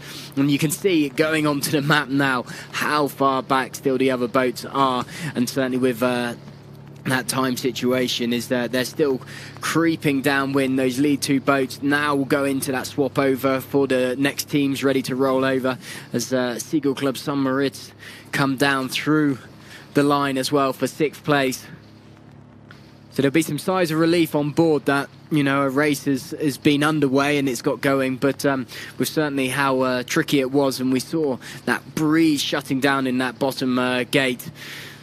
It's certainly not an easy race situation for any of them. So the teams that got the best start, only by a matter of centimetres, were the teams that broke away into a lead that added up to hundreds of metres. Isn't it crazy how those few centimetres at the start line can translate to such an advantage by the finish? Well, it's very much a strategy, and I'm sure the sailors have all talked about it, that plan of there might be that slight unsurety with how the breeze is to which side do they want to be on. And when it's shifty in this, as a sailor, you tend to favour that mid sort of section of the course, so you're able to roll in towards the right-hand side or the left. But you have that opportunity from the mid part of the course to take the options either side of the race course. But again, we saw manoeuvres being very slow to undertake in those kind of conditions. And so actually sailing that mid part of the course allowed them to take those options, but it was all down to a speed and down to strategy. And so speed is king in this at the moment, keeping that momentum going, making sure that that speed is all the way forward, so getting those boats right up and as clear as possible in the breeze. and making sure they stay out of trouble. But of course, the breeze very patchy across the lake, and so certainly speed's one thing, but if you sail out of that breeze, which we saw happen numerous times across that race course, it's shut down across the course. Sometimes that's a little bit of luck as well. And these are classy teams that find themselves in the back two spots. Friedrichshafen Sail Club lying in third place. Sorry, no, I've got that wrong, actually. They weren't quite as high as that, but they were certainly up in the top 10. No, in fact, what I'm looking at is the live leaderboard has now updated them and dropped them down to 12th. So they have dropped a long way back if they are to finish in 8th place. And it's not going to get much better than 8th because most people finished some minutes ago. And APCC Nantes, another class act that includes that Olympic champion, Luc Pilot. And it just goes to show that even the best sailors can be caught out by the vagaries of the wind. So there's a large element of skill. And we talked about the importance of getting those really good starts, where so much so that we thought maybe the Germans had started a little bit early, but it was a spot-on start for Germany that ended up winning them the race. And at the back, we're stuck with these two boats still trying to get down to the bottom. Meanwhile, we've got an on-the-water interview with Heimerlingen. So Tim Cruz, over to you on the water. Exactly, Andy. We've got Björn Schutte with us and the whole team. Congratulations, guys. Great race. It's not exciting sailing, but it's still very thrilling, seriously. It was so close, and then in the third leg, you got them because they made a little mistake. Maybe you could explain that, Björn. I wouldn't say it was a mistake. They just didn't continue to cover us. They took the other direction, and then we were a little lucky, having a bit more wind and fortunate shift for us, and they went in a little hole. And 100 meters further, we've been in front, and we're lucky to keep it in the finish. So it looks as if you have a good start, then you're well off. Because in these conditions, it's hard to overtake. You just overtook one boat, and then you won. I mean, if you don't have a good start, you're lost. Yeah, good start. Start with speed is very important, and also don't get a penalty because it's killing you. You could see it with one of the Danish teams.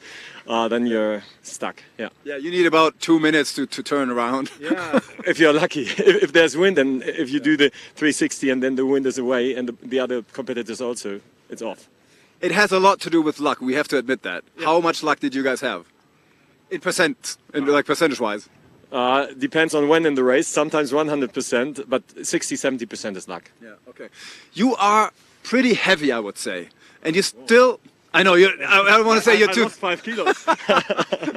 Anyways, you're not the lightest teams, and you still won. So that means that these boats, even if you're a heavy team, you can win if you have a good tactic. Yeah, not only tactic. Also, you have some advantage. If there's a wind lag, if you're a little heavier, you're keeping the speed a little further, and then you have to move also to the leeward side. It makes it easier to handle the boat. So it's not only a disadvantage.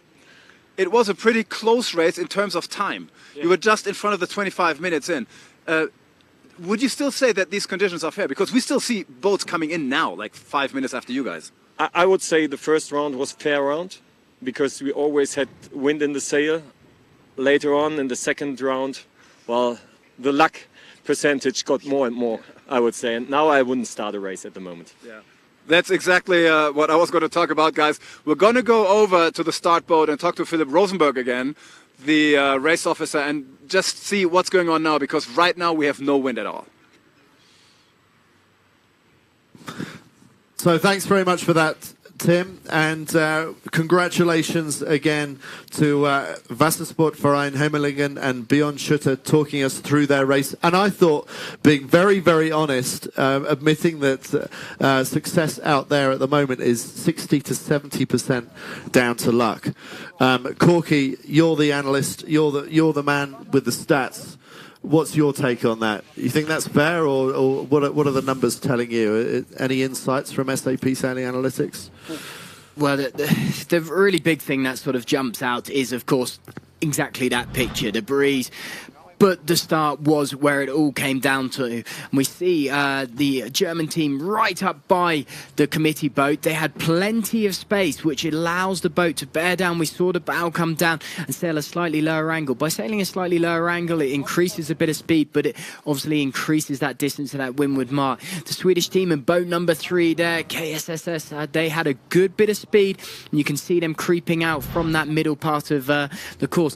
But again, it was down to momentum and, of course, a big section of luck. Those boats that came down to that leeward section of the game and that breeze shutting down, very difficult, couldn't sort of get into that situation. And that was something that they then had to deal with. Again, we see out on the water, well, you can see it shut down a little bit in certain sections. The boats are still moving around in other parts of the lake. And again, that's where it is a really tricky race course. And so, what do you call fair? Where does that balance point come to? And some of the key points that came through on that race course was the momentum. Those lead boats, from that cliche, rich got richer. And let's have a look of bringing up some of the analytics from the SAP Analytics that look at those speed, the manoeuvres, and the distances that were being shown in that last race. And we'll pick up on those lead boats. So let's bring them up there. And so these are some of the information that the teams will be looking at. Okay, well, let's look at boat speed. We keep highlighting that. Well, WSV Heesbeck, they had good speed. They had no one actually really pressurizing behind them and that gap to those lead boats. So actually they could have just got straight down and concentrated on that speed. Again, you can see the maneuvers a lot lower, but look at the distance actually sailed. So a much greater distance, and that's where it impacts them and sees them slide further back. But the lead 2 boats, very, very similar. Extra manoeuvres sort of going in from that Swedish team, and maybe that was where we saw them take that overarching turn on that left-hand side. But the speed difference, that will have been a big key thing on that downwind run to the finish. So always interesting to see what the right combination of speed and manoeuvres is, but not that indicative in that, certainly not much of a pattern, I would say. Joining us in studio now is someone who knows all about making a boat go fast, but probably requires more wind to do so than what we have at the moment. That's Paul Larsen, Mr. Sail Rocket himself. Paul Larsen, what are you doing in St. Moritz? Well, I'm sail on Adrian Keller's catamaran down in the Mediterranean and across the Atlantic and over in the Caribbean. And Adrian, being one of the patrons of this event up here, has invited us up. It's a very easy invite to accept because we're big fans of St. Moritz. And so here we are. And the funny thing is that we don't just go speed sailing in one direction. We sail a wide variety of boats, from small dinghies up to super yachts. And very much appreciate watching these boats sail in this fantastic background. Just to put a bit of context for those who don't know you, you are Mr. 65 knots. You spent many, many years trying to break the record, which used to be held by boats, things that you sit in, and then along came these pesky little windsurfers and then kiteboards, and they took that all-out speed sailing record away from boats for many, many years. I've told it in very broad terms there. Can you put some timescales and some speeds, sort of just give us some context of how much the speeds have gone up over the last 20 or 30 years and what your target was and how you achieved it? Speed sailing started in 1972 when a lot of people made wild claims about how fast their boat was going, so they decided to do a more organised method of ratifying these records, and they created a council, the World Speed Sailing Record Council. And the first one, as you said, to break the record was a big boat called Crossbow, and they held the record at about 36 knots into the 80s. And then the windsurfers came along. They called themselves the Crossbow Killers, and they came out and they took it up to 40 knots and held it for quite a while. And over in Australia, a crazy purpose-built boat came on the scene called Yellow Pages Endeavours and took it up to 46 knots, around 50 mile per hour. And the windsurfers thought that was the end of the game, and didn't tackle the record until about 2004. And we started entering the game here with our own boat, and everyone was targeting 50 knots, but still no one had beaten Yellow Pages Endeavour. The windsurfers then come and started taking over from the boats. They beat Yellow Pages Endeavour, started getting up near 50 knots, And at one time there was a race for 50 knots, and there was 4 different teams at different crazy locations all around the world. Big trimarans in the Mediterranean, windsurfers down in Luderitz, down in 50-knot winds down in Namibia, us also down in Namibia, further up the coast with our boat, and the kite surfers as well. And we're all looking at each other's website, all trying to get to 50 knots. Just over 50 knots is the sound barrier for speed sailing. That's where the physical properties of the water you're going through start to change. It starts to break down. The water no longer sticks to the foils. It starts to actually boil at room temperature. And the kite surfers, just using an edge, almost like a water ski, managed to get through this barrier and take it up to about 55 knots. And they thought they'd gone through and the boats could not follow. By this time, we were about 8 years into our program, and we were working away feverishly in a shed in East Cowes, designing a boat to go not only through that barrier, but well and truly out the other side. But it was all theoretical. No one had actually proved that it could really be done. And we weren't even sure ourselves it could be done, but we just built the boat that if anything's going to do it, this one's going to do it. And it took us 11 years all in total. So we started in 2001, and in 2012, on the last 10 days of our record attempt at the end of our sponsorship and our time down in Africa, we beat the record twice by the biggest margin in its history, and even surprised ourselves by achieving the numbers almost with decimal accuracy that we'd set out to do. And when the boat wasn't working, I'd often speak to our designers and say, is this ever going to happen? Is this real? Are we not seeing something here? And the tiniest little detail just turned it on, and away she went. We didn't have time to get all the safety aspects up to scratch. I just had to sit in it and point it down the course and let it go. And for me, the happiest moment of that whole program was towing it back up onto the lawn of the yacht club, and everyone was safe, and the boat was intact, and the record was in the bag, and no one got hurt, and the record was. The record is as it stands today, and I think. And so that record is what? At 65.45 knots. With a peak speed of 68 knots, with just under 80 mile an hour. Wow. And before that final 10 days of your whole program, where did the record stand? So we just got a context of where you took it to. It was at 56 knots from the kite surfers, and they were all down about another 500 miles further south in Namibia in much stronger wind. And all the film crews were down filming those guys because they were the record holders, and they didn't think we'd get close, and so we were the only ones standing on that beach when the magic happened. That's a little bit sad, isn't it? I mean, I feel like you deserved a lot more credit and a lot more limelight for what you achieved. I think more people need to know about what you've managed to do. Well, we've put a point on the graph now that's real. It's been done. It's no longer theory. And so when other teams come along in the future, they can always reference that and say, you know, that there's life up on those stars, you know, so it's worth going. And it was we're very proud of the achievement. We're very happy of how it's ended. And I know one day someone will come after that record. I say I won't do it again, but we'll see what happens when someone comes after it. I might be quite a protective mother of that one. Well, understandably so. Where do you think the next breakthrough will come from? Will it be from another craft that you sit in, or will it be something really, really simple that you stand on, like a windsurfer or a kiteboard? I think it will be something smaller and less complicated. I think now that they know where they're aiming, a lot of it is logistics and how long you can feed that baby. That's going to take a lot of time and a lot of money and a lot of resource, and keeping everyone motivated and affording to keep everyone motivated, from sponsors to design teams and everyone. It's a tough battle. So it's a very... Like all these obsessions, they're very selfish, and you have to be willing to give up a lot of other things in your life just to focus single-mindedly on that pursuit. So smaller boats are easier to focus on. So. Well, yeah, and you did it on a fairly limited budget. You had sponsorship, but I sometimes wonder what you might have achieved if you'd had maybe not an America's Cup budget, but something where money was less of a problem. For me, not having money at the start was the best thing that happened to us, because it forced us to really focus our priorities and use the dollars that we had very wisely. We didn't get confused by having money, which I think I've seen a lot of teams do, even in the America's Cup. Too much money leads to too many chefs in the kitchen. I also learnt a lot more about the design and the build of the boat because we had to design and build it ourselves.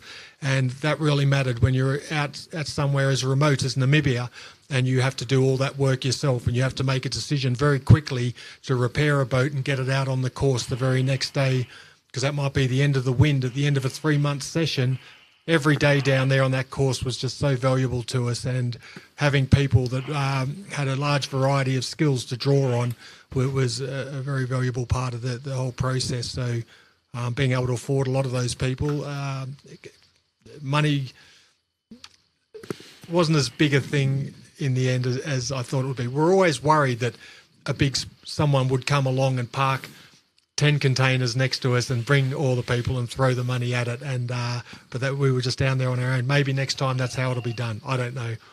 Well, amazing achievement. I love talking to you about it anytime I get the chance. And having been to your house, it's interesting to see that you seem to have more books about aeroplanes than you do about boats. And what you did with Sail Rocket seems to be the crossover between an aircraft and a waterborne craft. The genuine rocket scientist who came up with the concept underlying Sail Rocket wrote a book in 1963. And he spoke about it in his opening paragraph, saying he likes to think of it, instead of something in the water reaching up and catching the air, as more as something in an airborne people reaching down and touching the water. And I fully sympathise with that. The boat is a true hybrid. It's as much a aeroplane as it is a boat. And that's how I look at all sailing boats now, and including the boats racing out here today. It's a problem of aerodynamics and hydrodynamics, and sailing boats are they're one of the only. There's nothing in nature that lives on the surface of the water and lives evenly using both mediums. They're usually fish that come to the surface, or mammals that come to the surface, or airborne birds that touch down on the water. But something that lives permanently on the surface, it is a difficult place to ply your trade. And that's why sailing here and racing out on these waters yesterday in similar conditions, I was telling all the crew that whether you're going 65 knots or 2 knots, it's aerodynamics and it's hydrodynamics and it's efficiency and it's how well you ply your trade. And whether you're going for a fraction of a knot or a fraction of a second at 65 knots or out there, as long as you're going a fraction of a knot faster than the other guy, you're king. So it's yeah. Well, let's find out what's going on here in St. Moritz. And Tim Cruz, I believe, is, well, I know he's still out on the water, but he might have some news for us. Well, what do you got to tell us? I don't like the look of that flag behind you, Tim. Yeah, I know those flags don't look too good, do they? There's not much going on out here, we must say. Philip, what's the deal now? Yeah, the wind went down again. I think it goes with the rain, because the rain was gone and now it came back, and so the wind went down again. And it's also getting shifty again. So we have to wait a little bit if it's stabilized again. At the moment, doesn't look so good. The race before the start, we had good wind conditions, 5 to 6 knots with stable wind direction. It went down in the race. Yeah, it's a little bit bad luck, but the wind conditions were everywhere the same. Yeah. So it was still fair, in my opinion, and there was also no big change in the order of the boats, so that was okay. Exactly. We were lucky we had 25 minutes, because in the Bundesliga it's only 20 minutes. So they were in like 3-4 minutes before, which was fine. Are you going to change the course? Are you going to leave it like this if the wind comes back? Yeah, we have to see. If the wind would have been stable with 5 to 6 knots, then the length of the course would have been totally okay, that we would meet the target time. Now, of course, as the wind broke down and didn't went up again, it was a little bit long, but otherwise the race would have been okay. Yeah. Let's just take a little look here. No, this is stuck. This is our little audio tape that we have here. You might not see it. You see, is it coming back? Is the wind coming back? Nah, not really. You see, there's also the big wind shifts now. If you look at the Mariham boat, there's a big wind shift to the right, but also if the boats are over at the club side, they always have a wind shift to the left. So we have to see if it's stabilized again. And the patch is going away. Let's clarify your idea or your theory about the rain again. So when the rain comes, the wind drops. Yeah, that's also what the locals say here. If it's raining, there's no wind or only very, very light wind, and we only have good chances of wind increasing if the rain stops. What about snow rain? Probably the same, but then we would really freeze outside here. Yeah, no, it's really, it is freezing out here. It is pretty cold. We have a little wind, as you see, but you can't sail that. It's shifty, and we see the boats moving around us, but it's not enough. So we have to be very patient today, guys. Thanks, Tim, and thanks, Philip. Tough job out there, and I don't envy you one bit. Now, Paul Larson, you were out there doing a bit of guest entertainment, sailing on board some J70s, and I'm surprised how much you said that you enjoyed the experience. So tell us a bit more about that. Well, like I say, I like mixing up my sailing from super yachts down to dinghies, and when we sat down on that beach in Namibia for so long, we had to give up a lot of the sailing that we enjoyed in our past. So it's just nice to come back and play around on these boats. They're very responsive little boats, and also we were taking guests out who, quite a few of them on board, had never sailed before. So it's a real pleasure to share our sport and explain to them and show them firsthand exactly what's going on out there. And it's a very engaging sport. It's very easy for them to get involved, and once you got out on the water in all the gear, you forgot about the rain and just focused on the competition. And so that was, I loved it. And the boats were impressive, and there's quite a bit of competition out there. Helena, my partner, was out there racing, so there was competition, all right. And she took a race off you as well, right? Yes, that's right, the first ones, and that's where it ended. So I said to the rest of the crew, right, let's get serious now, and so we got the next 2 bullets, which was good. But no, it was a lot of fun. And so I'm always interested to know what people's thoughts about sailing are when they get on a boat for the first time. It wasn't exactly what I would consider an ideal introduction to the sport, but from what you said, people still enjoyed it. So just remind me of the things that we've long since forgotten. What is it for someone to get onto a boat for the first time? Well, all of a sudden they can feel the motion of the boat, and they can see it going, and you're explaining that the tension, some of the tensest races I've ever had have been in these conditions out here, where you're just barely moving along, but you're barely moving quicker than the other boat. And once you get the other boats around you, you start to understand the relative motion of the boats, and it's not so much about the speed. It's as long as you're in a better position or going quicker than the other guys. So they're watching the other boats. They're in very close quarters with the other boats, and for most of the people, it is the competition. This is a competition out there, so it's all relative to the other boat. And I'm running a constant commentary to them of what the aim is, where we're going and why we're going there, and what to look out for and what's on the water, how to feel the pressure of the wind on your cheeks and all the basics. And they're feeling this, and they're seeing the effect of that concentration by the way you're losing or gaining on the other boats around them. And it's a totally mentally engaging sport like that. And at the end, they can feel the tension as you're creeping up on another boat. And when they win and they glide across the line at 1.5 knots and everyone cheers and relaxes, and they get it, they've enjoyed it, they've sampled it. And sometimes it's nice not to have the stress of high winds and hanging on for dear life and being overwhelmed by the boat. So for first timers, it was fantastic. Well, you heard it here from Mr. Speed himself. Speed doesn't always matter. It's not the only thing that makes sailing fun. And that's just as well, because we don't have an awful lot of wind right now. Let's just remind ourselves, though, what St. Moritz can be like and what it was like just 48 hours ago. The lake is set. The arena prepared. The winds ready to rumble. For the final of the Sailing Champions League 2018. It's a beautiful scenery here in St. Moritz, and of course the best clubs from the qualifying regattas, so it's pretty tough on the water. 31 teams from 11 nations. High-class sailors, short races, identical boats, and a standardized course. It's really nice to sail actually, although the wind is a little bit tricky. It's shifting and it's really gusty, but I think it's the same for everybody, and yeah, the best sailors manage it the best. Day 1 started out with light winds, getting stronger and stronger during the day, reaching 50 knots in late afternoon.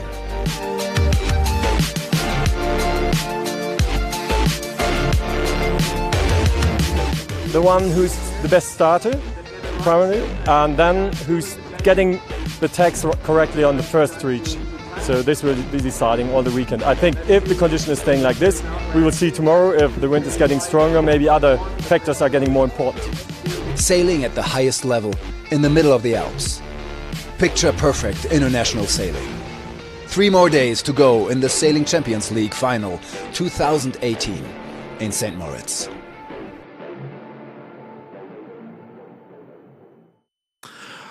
What an amazing place it looks, particularly 48 hours ago when the sun was shining and the wind was blowing.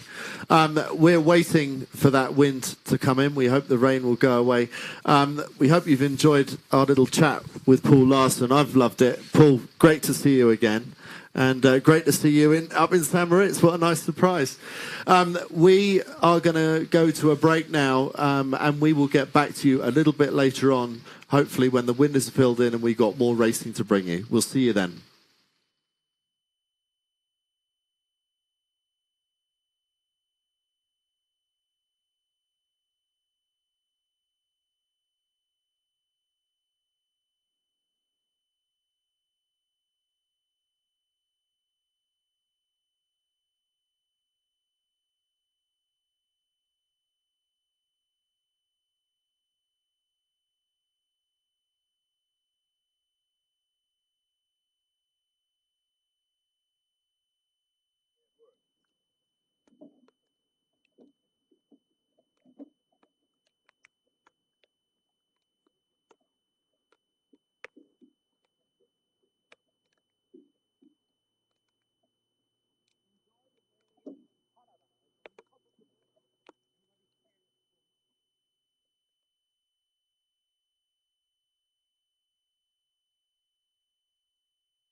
This is St. Moritz.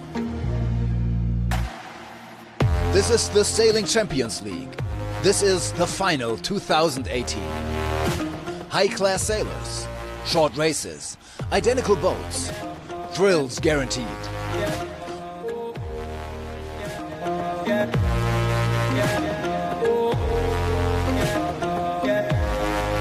Who will be the best sail club in Europe? The answer now.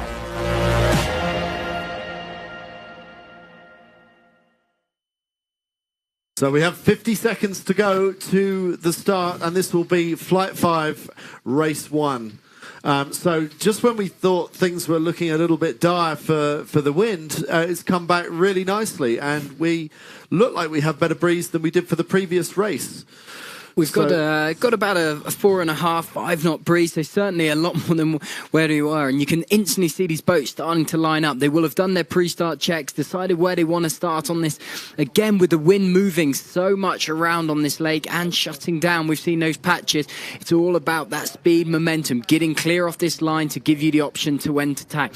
So you can see the bows starting to drop down now, trying to get that momentum on and wanting to hit this line with speed.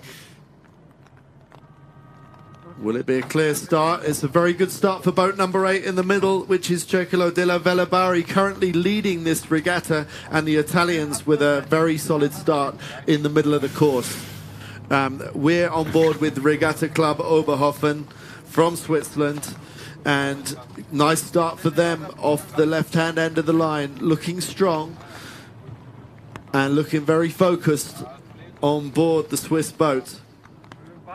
Skippered by Alan Stettler, crewed by Sylvan Zupiger, Christoph Reitz, and Bruno Zeltner. Bruno Zeltner, someone I used to race the 49er against 20 years ago, funnily enough. So they are just keeping the boat speed on by very smooth crew movements, as you can see, very subtle changes to the sail trim on the mainsail and the jib, and the Swiss looking over their shoulder, and they feel that they're already in a position to be able to tack onto port tack and potentially cross the fleet. So very strong start for the Swiss right now.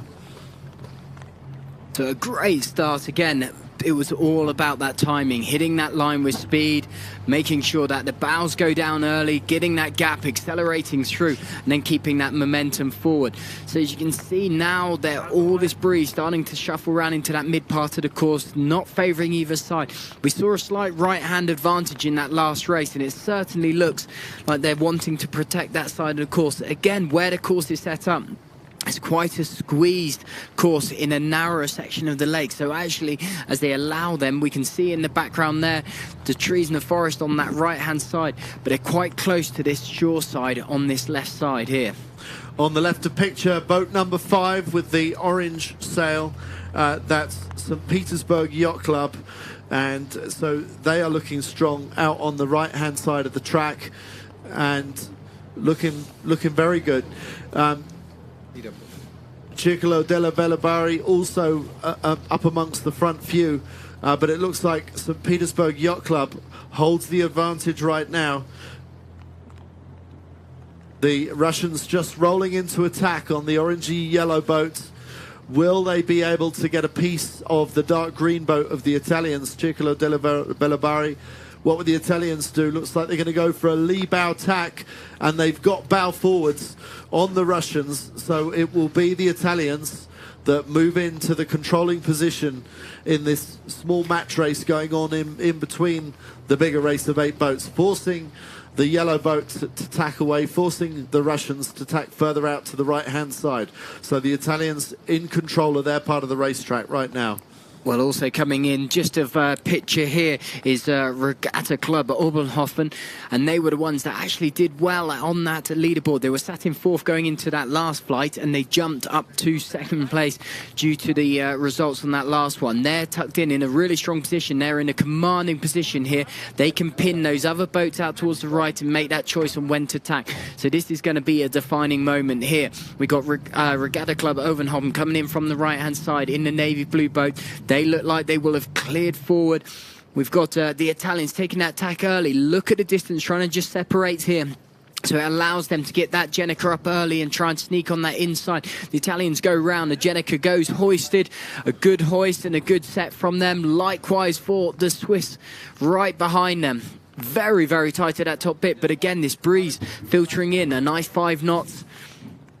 A much tighter race than we saw previously. So the first two, funnily enough, happen to be the first two in the overall standings. So this is a very critical race between the Italians and the Swiss for who's going to be leading the overall standings after this race. But by no means do the Italians and the Swiss have it all to themselves. St. Petersburg Yacht Club in 3rd place in the yellow, very, very close, hot on the heels of the Swiss. And as you can see, a lot of traffic going round the Windward Mark right now, and sneaking out the kite a little bit quicker on the red boat just there, and they look like they're going to be able to roll over the top of the blue boat. So good manoeuvre there by the red boat just there at the Windward Mark.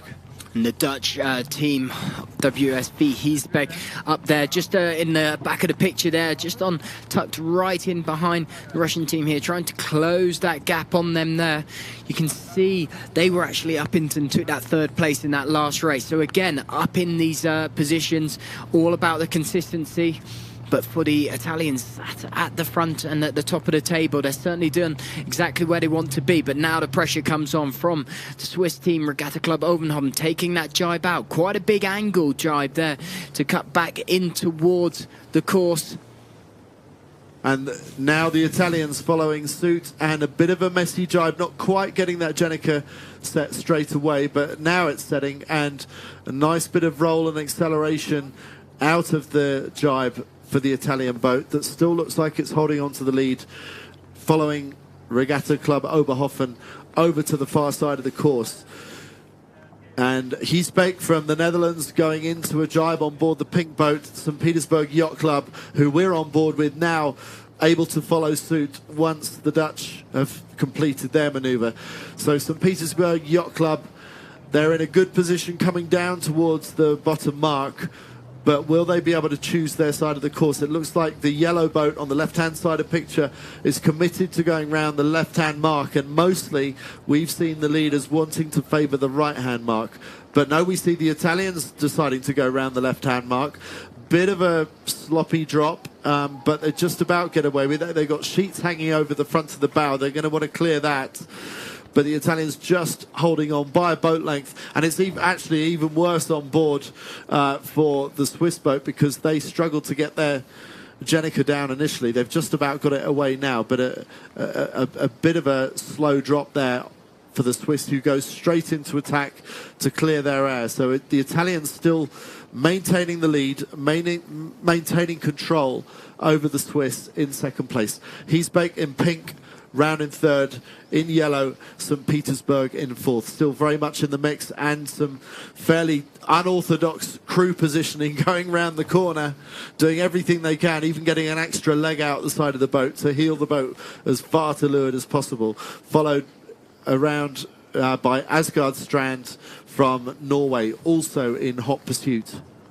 Well, we can see that breeze moving around towards that left-hand side, which is why these boats favouring out, coming out towards that left side. They're also just trying to clear a bit of dirty air. So what we're talking about dirty air, as the boats converge down in on that gate, all of the wind being disturbed through their sails and also protecting themselves allows these lead boats to clear that slightly earlier, get through that dirty air and be able to back out in sail. But a great position from Regatta Club Ovenhoven to take that tack out slightly earlier and get into that middle part of the course. It gives them the option to be able to get towards that left side or the right hand side.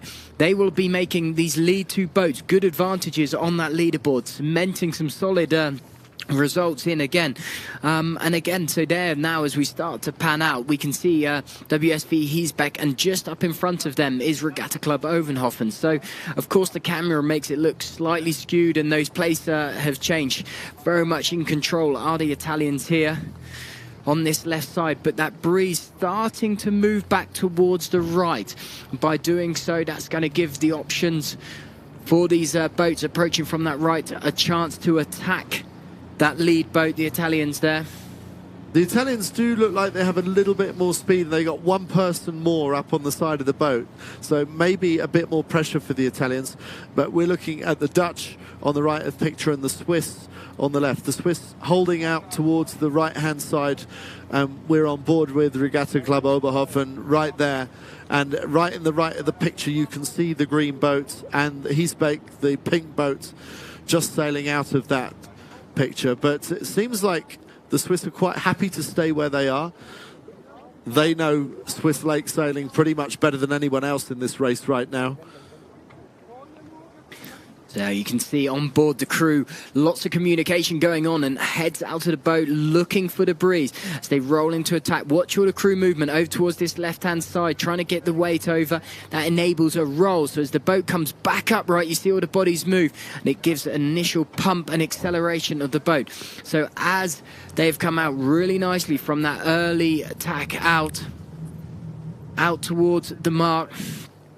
So that's what they did, wasn't it? I mean, they had to tack partly to clear their air because they came around right behind the Italians, but the Italians didn't cover them. The Italians didn't want to go for that extra maneuver, but they paid the price by allowing the Swiss to pull into the lead. And now it's the Italians that are on the chase.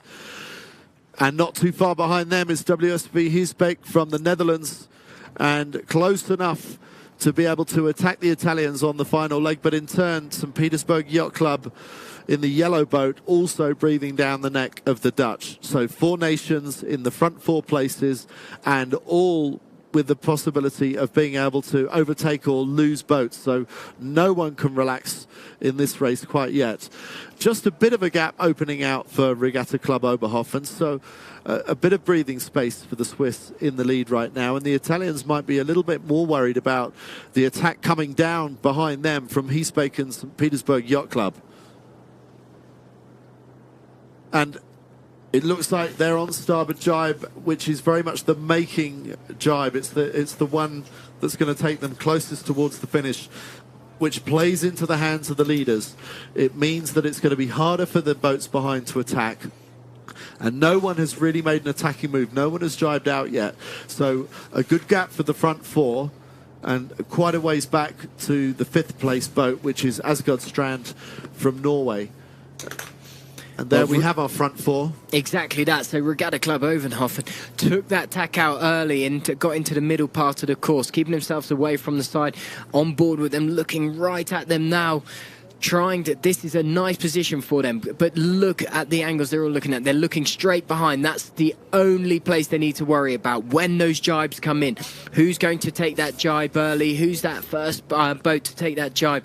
And if we look out on the graphic a little bit more, you can see we're about 3/4 of the way down now towards this course, and that gap starting to open, 35 meters away from the Italians, and that's just slipped away. But WSV Heesbeek, they made that gain as well. So the 2 boats that came out, tacked out early from that gate mark, got themselves back in towards more the midsection of the fleet, gained a better breeze, and were able to sail more cleanly on that midsection of the course, and then approaching that mark on the right. As the lead boats come down towards the finish line, you can see that gap slowly extending out, and WSV Heesbeek closing that gap on Circolo della Velabari. So it's very neck and neck between those 2nd and 3rd places, but nice and comfortable for those lead boats. Regatta Club Oberhofen winning that race, and some high fives on board the Swiss boat. Extremely happy with that, and why shouldn't they be? Because they overturned the lead of Circolo della Velabari, who is trying to hold on for 2nd place and may well do so. We'll see them come into shot fairly soon. Closely followed by WSV Heesbeek, who have been breathing hard down the necks of the Italians. Well, exactly that. You can see the excitement, because what that will have done on the leaderboard, which we'll talk about later, will have closed it onto equal points with these guys at the top of the table. So plenty of racing still to come, but with the points so tight between these lead 2 boats, anything can happen. There are no discards. You cannot discard any of the worst races. You have to count everything. So every single point is going to matter between them. And look how tight it is across that bin. The Dutch just trying to squeeze in, but it wasn't enough. But a great race again for them. That's 2 solid third places that we've seen in that last race. And the race just there. Coming across the line now, St. Petersburg Yacht Club in the yellow, taking 4th place. And still some close races going on behind them.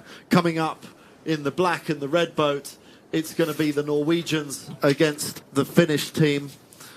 Asgardstrand. Will they hold off Mariehamns Seglerforening from Finland? Yes, they will. So that's going to be 5th place for Norway, 6th place for Finland. And on the far side of the finish line, coming in towards the committee boat, just behind the Finnish, who we see crossing now, we see the last 2 boats, and it's between Segelkameradschaft Wappen von Bremen from Germany and Navigator Sailing Team from Russia. And it's Bremen, the Germans, who take 7th place, leaving Navigator Sailing Team from Russia to finish in 8th and last place. So a significant race was the race 1 of Flight 5, because it was the battle for the top of the standings between the Italians Circolo della Velabari, who lost out their lead, had to give up that lead to Regatta Club Oberhofen, who tacked away early out of the leeward gate, and that gave them the race win, which now moves them onto equal points in the overall standings with the Italians. So a very significant race that may well come back to, we'll see the significance of that in the way that the standings play out tomorrow afternoon, when we get the cut for the final 4, when the top 4 teams go through to the final.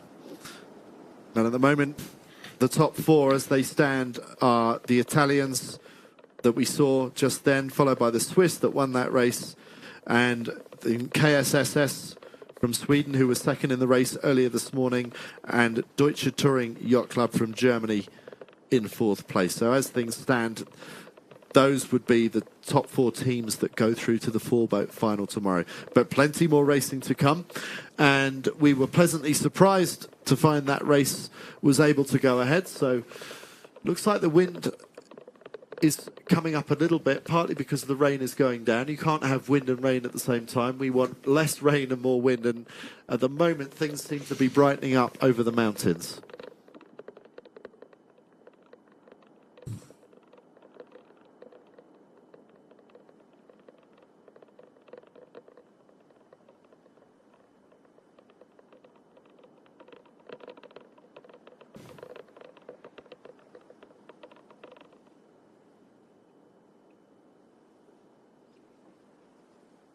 I was just going to let it breathe for a little bit, to be honest.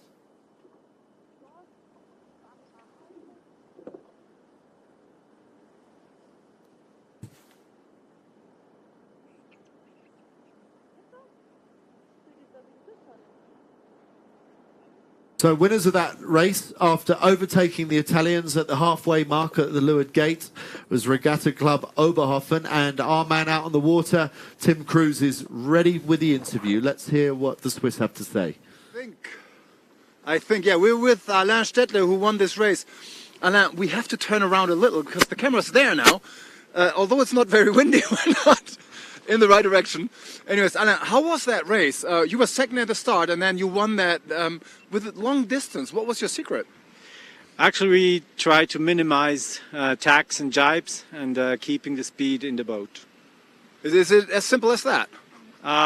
Yes. Yes, it is, because every tack and every jibe you lose quite a lot, especially in this light wind. When we follow you in our little boat and we try to find where is the wind, we don't see it. I am not able to read this lake. How do you do it? Actually, we try to look at the flags all around the lake, what they are showing us, but it's very difficult. So that's a little trick that everybody does, which works a little. But how much luck is it for you in the end to win a race like this? So you had some decisions which were correct, and in the end you win a big race like this easily, it looks. But how much luck is it? Actually, in this race, I think the luck was not that much, because all we did, we wanted to do. So, but it was a little bit of luck that it went right. But all the decisions we took were we wanted good. Yeah, they were good, and we wanted them to take. Yes. How's it with you four? Is that like, are you four friends and always working together, or do you sometimes, when it doesn't work so well, do you yell at each other, or is it more keeping the pace and it's like keeping it easy? Friends sail together for a long time. Get angry at each other. No problem after the race.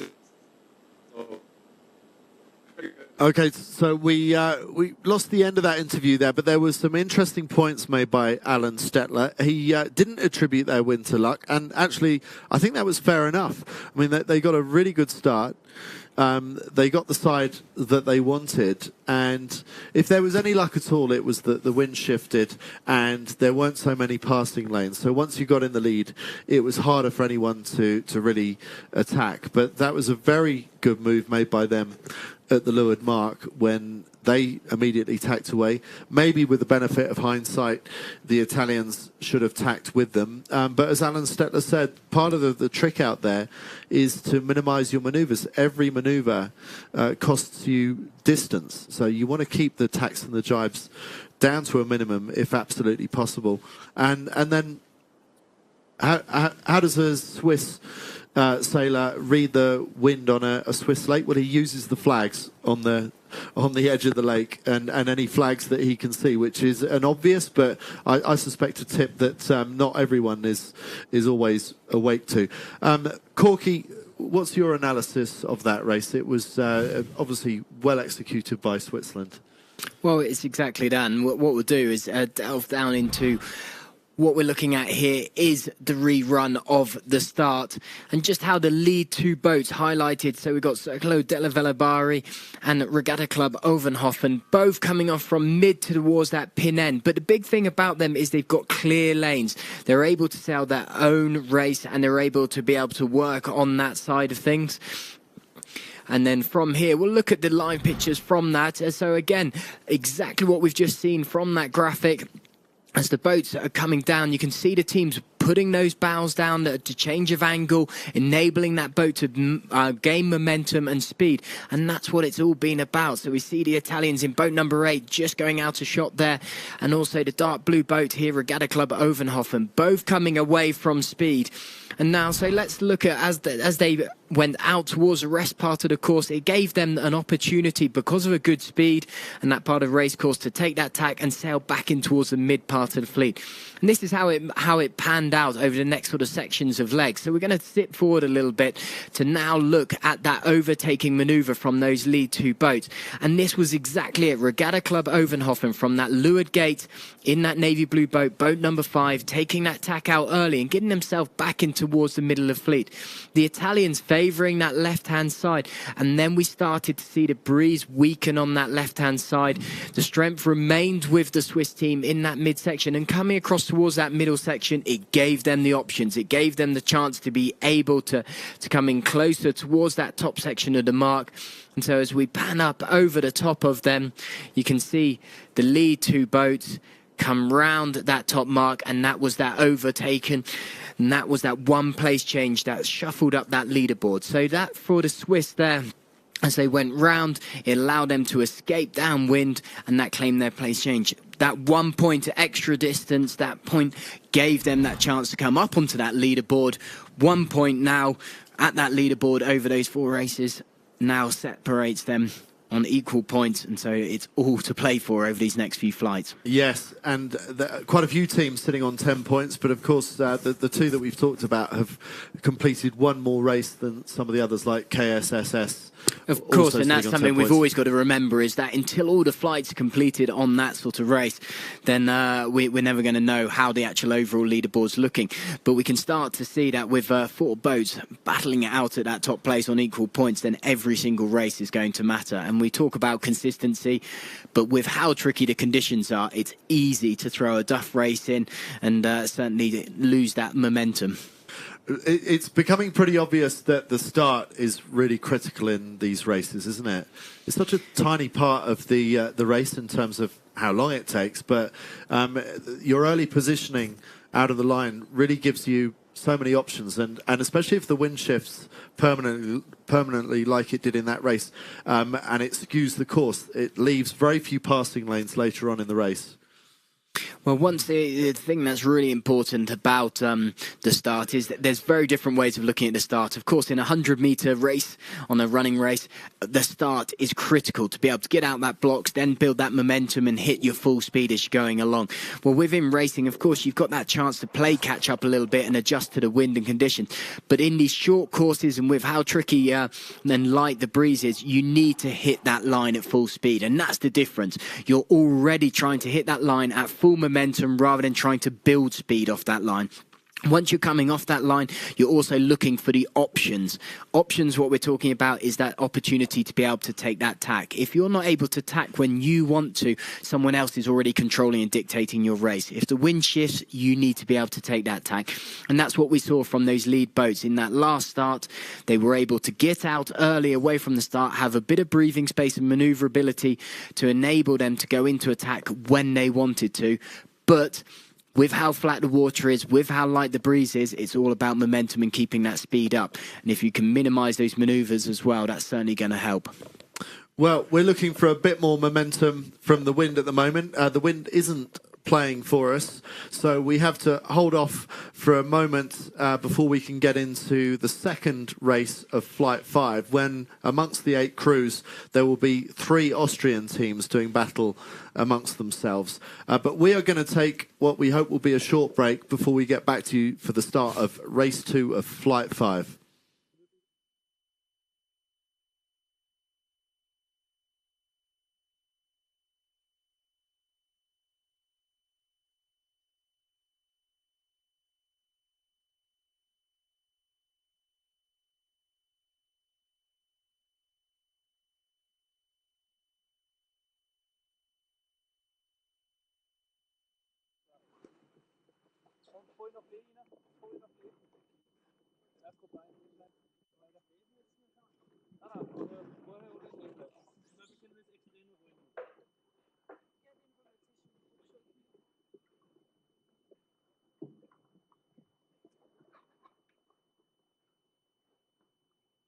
Nur mehr eine normale. Also genau, ja.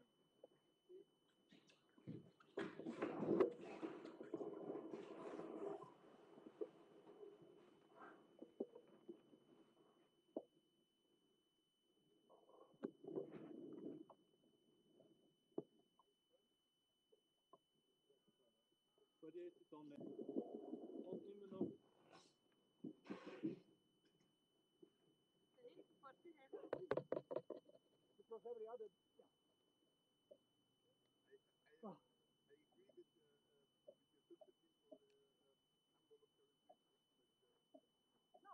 This is how I do it myself. But because of this basket problem all over the world, there's different opinions, and we never get to we will never get neither. It's always good to discuss before. Huh?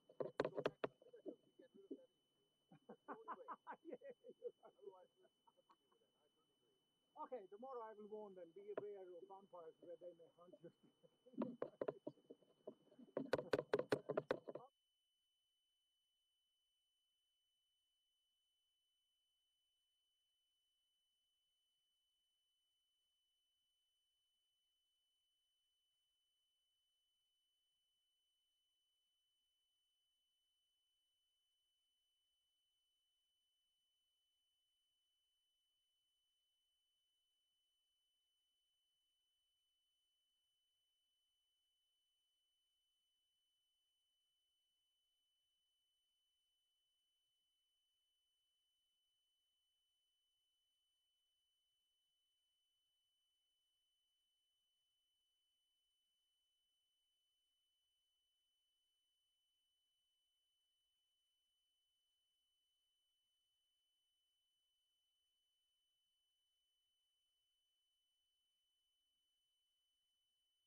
This is St. Moritz.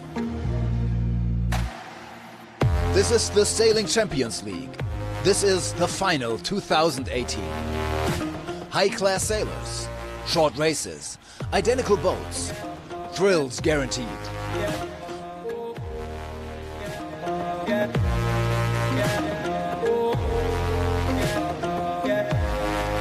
Who will be the best sail club in Europe? The answer, now.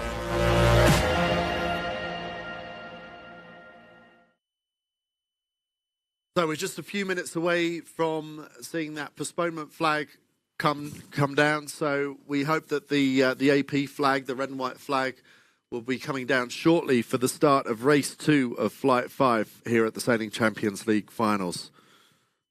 We've got 8 teams lining up for this. We've got Société Nautique de Genève from Switzerland, KSSS, the Royal Swedish Yacht Club from Sweden. We got 3 Austrian teams, Union Yacht Club Wolfgangsee, Yacht Club Bregenz, and Union Yacht Club Wörthersee. And from Denmark, we have Frederikshavn Sail Club.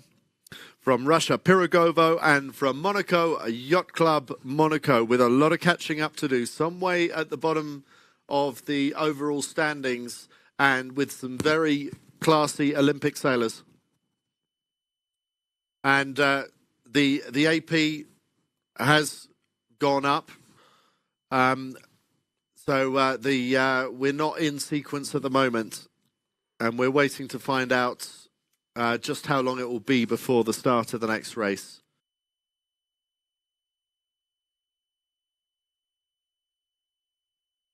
Shows really how tricky the conditions are, is that out on this lake, you know, the race officer's doing everything he possibly can to get in this racing in. We saw in that first race the breeze shutting down on that leeward gate and also being very patchy.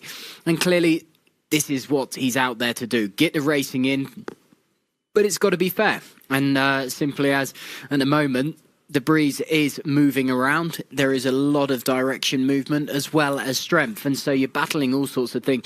Anytime that rain's come through, it's just flattened down. You can see the boats moving around. Some look quite comfortable moving. Some look fairly still. But it's very tricky conditions. And so going up underneath the postponement is the only right thing to do. Again, you can see all the team working, trying to constantly adjust. The race officer there, Philip, we've spoken to a couple of times, having a pan around, looking at what's out on the lake. The team's all just getting more comfortable working around on the boat. But again, we've had news that it isn't very warm out there. And so the sailors, again, not only are they trying to keep their focus on their races and not just switch off, are also trying to keep themselves warm and keep themselves ready to race. So it's very difficult for every single person that's out on the water at the moment. And for one of the people in particular, you would say that's Philip Rosenberg, the principal race officer, who is under pressure to get the racing going. There's a big schedule of races to fulfill here over the 4 days in St. Moritz, but at the same time, you need your engine, you need your power supply, which at the moment is in short supply, not much breeze. Let's have a look at what the race officer's job involves. Now, this was made at the Olympic class Sailing World Championships in Denmark just a few weeks ago, so it wasn't from St. Moritz, but it will still give you an insight into the trials and tribulations of the race officer.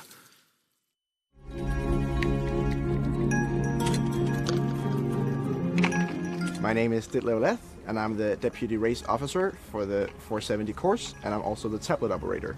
We are here in Aarhus, and today is the medal races at the Sailing World Championships, so it's going to be a very exciting day.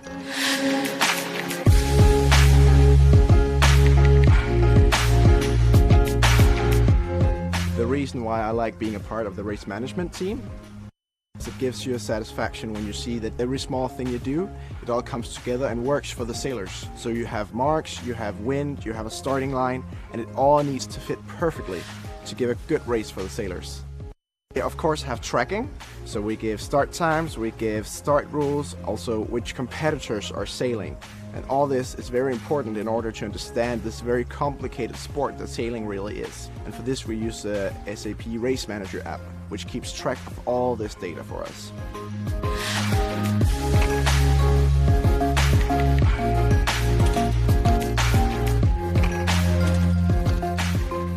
So of course we hope to have a nice day here in the Bay of Aarhus, and tune in for a lot of action on sapsailing.com.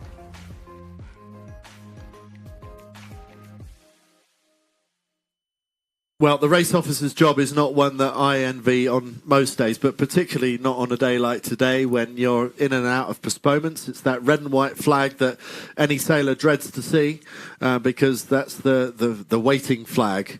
And we wait to see if Philip, the principal race officer, has any reason to lower that flag and get us into sequence soon for the second race of Flight 5 here in Moritz. That's him standing right beneath the red and white flag on the radio, in touch with the rest of his team.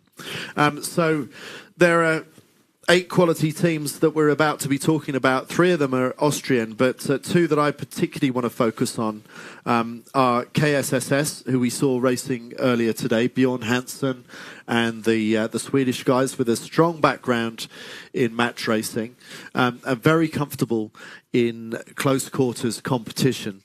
So that's Matthias Bredin on the left-hand side, and that's also Matthias Hermansson, and then Pontus Meyer, and on the left, Bjorn Hansen. The smiling koala bear, Bjorn Hansen, who's been such an influential figure in the World Match Racing Tour over the last few years. The postponement flag does come down, so we are going to go into a start sequence fairly soon. There's another team that I want to talk about, Yacht Club Monaco, and I was expecting better of them, and I still expect better than them, which is why I want to focus on how they do in this race, because Francois Brenac and his crew really need to start pulling their finger out if they're going to have a chance of making it through to the 4-boat final tomorrow. They currently sit at the bottom of the standings, and part of the reason for that is that they were disqualified in one of the races on day 1 for being OCS, for being on course side, for starting too soon. So from here on inwards, we need to see a big performance from the team from Monaco. They will be in the yellow boat, boat number 5, so we hope for good things from them in this race. But there's plenty of competition coming from the other teams as we get into the starting sequence.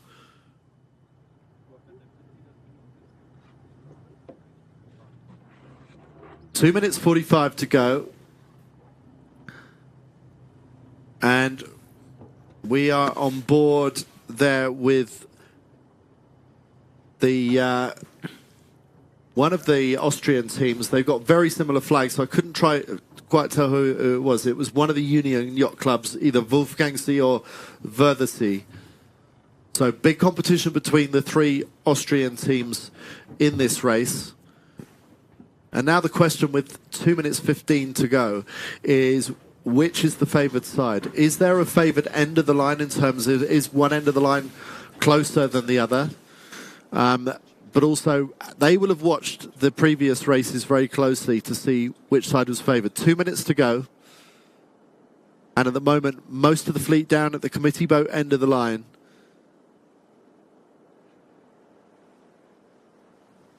And the breeze blowing about 3 to 4 knots. Not very much, but enough to get these light, responsive J70s moving in these soft conditions. We're on board with Union Yacht Club Wolfgangsee, skippered by Michael Lusken, looking around. 1 minute 20 to go, and the Austrians are on board this boat, looking to book their spot on the line. They're not going for the committee boat, and some of the other boats behind them at the back of picture seem to be favouring the right-hand end of the line, but these Austrians happy to go further down towards the left-hand end of the start line. Coming up to 1 minute to go, and the boat's some way back from the line. Plenty of time still to accelerate forwards. And the perfect start would be one where you're on a rolling start, where you've already got the boat up to full speed, but that's much easier said than done. 45 seconds to go, and at the moment, It's the Yacht Club Monaco in boat number 5 that are closest to the left-hand end of the line. The boat most poked out is Yacht Club Bregenz. That's boat number 6, closest to the line with 33 seconds to go. And for those Austrians, getting worryingly close to the start line a little bit earlier than they would like, I would imagine, but partially controlled by Union Yacht Club, their fellow Austrians. So Union Yacht Club turned down, and that gives the space for the other Austrians on boat number 6, Bregenz, to be able to turn down. Final 10 seconds. Now is the period to be building up speed, building up acceleration. But the boat nearest to us, I can't see the number, it's Friedrichshafen Sail Club. They have to jibe round. It's a disastrous start for the Danes. It's a good start with speed in the yellow boat, but sounds like the AP flag might have gone up. The postponement flag. Yes, so that start unfortunately has been abandoned, and so that's a get out of jail for the Danes, who made a mess of that start off the pin end. Unfortunately, fortunately for the Danes, they have another go at it, and some of the others, like the Monaco team and the yellow boat, will be disappointed that didn't get away, because they were looking like they were in good shape. So Corky, they were using the whole of the line there. And for some reason, that looked busy, that start line. Well, the interesting thing was that the boats on that start seemed to get up towards the start line and be a lot closer than they were on previous starts. With a lot of boats, there was a bit more space, people providing that little bit of extra space underneath the boat to be able to bear away into and accelerate.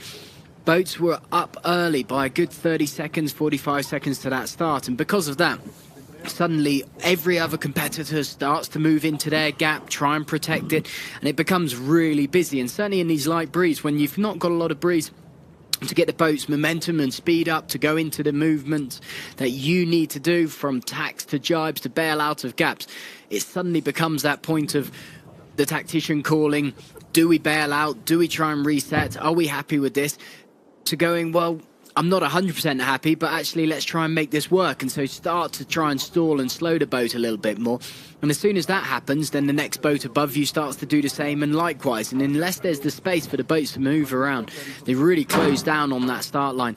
And again, we saw some late sort of starts by that committee boat, but full use of that start line, which, even though we can see clearly that there was a port-hand advantage off that on that bias, it also shows that the sailors aren't necessarily too focused on the bias. They're more focused on where they want to be after 30 seconds after the start, where they want to be positioning themselves strategically on this race course. And it also can create that little bit of uncertainty. There may simply be, now we see the flag, unable to fly, so that breeze is completely just switched off again and it's gone mirror flat again. So again, there is that slight uncertainty from the sailors, as much as the committee on the boats and the people trying to run the race management side of things.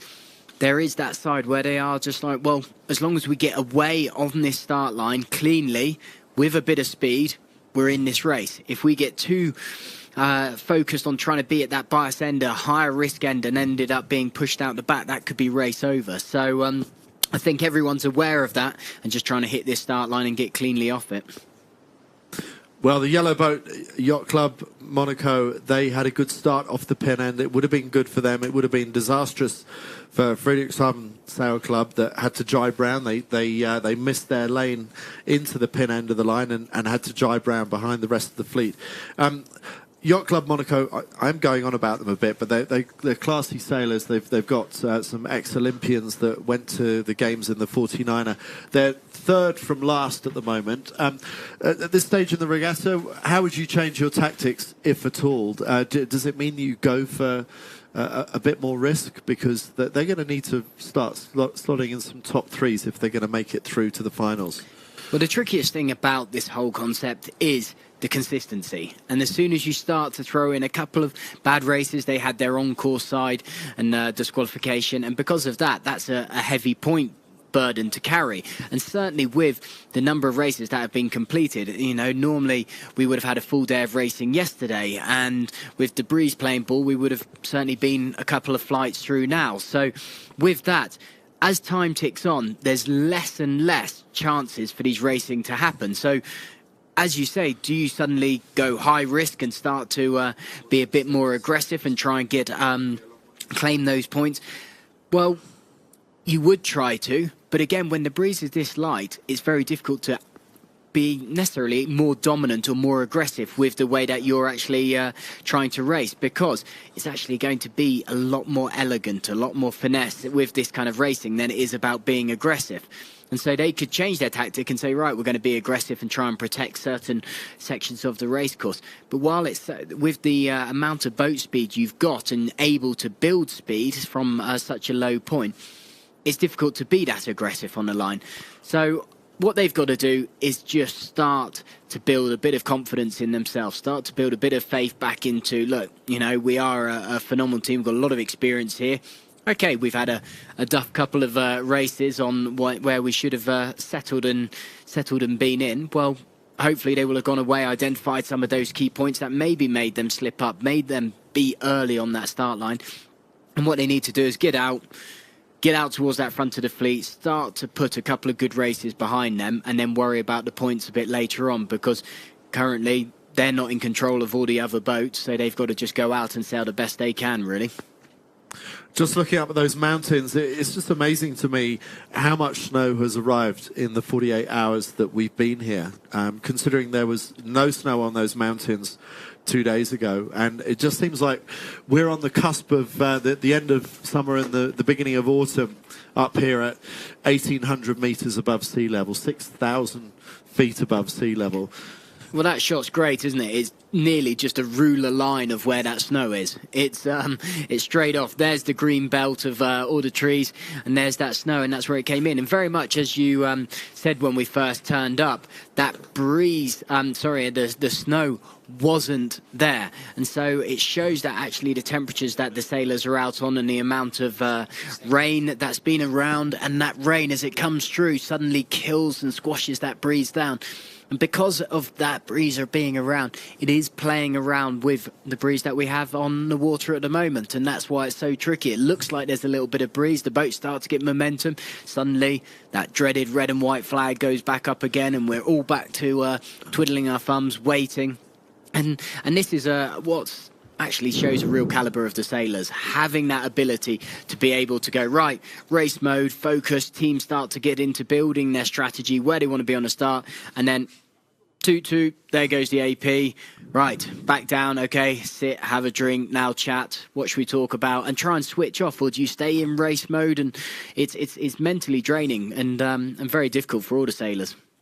Well, we were quite keen on interviewing some of the sailors in between races when they're off the race boats and waiting around for their next flight, but we don't get much uptake on that because they want to keep their game faces on. They want to stay in mode. The adrenaline's already running, and they don't want to be distracted by fools like us in the studio. So we it's just you and me for the moment, Corky, looking at that flag, the most hated flag in all of sailing, the red and white postponement flag. Well, I think what's also been hard for, of course, all the sailors and the race management is that we had a day yesterday of no racing. So not only are they out there on the water, yeah, where would you prefer to be? Sat in a coffee shop here looking at the water, wishing you were out there, or actually out in the boat? To be honest, I'd probably rather be at least bimbling around in the boat, feeling like I've come here, I'm on the boat, I'm doing what I should be doing. But of course, you all want to be racing.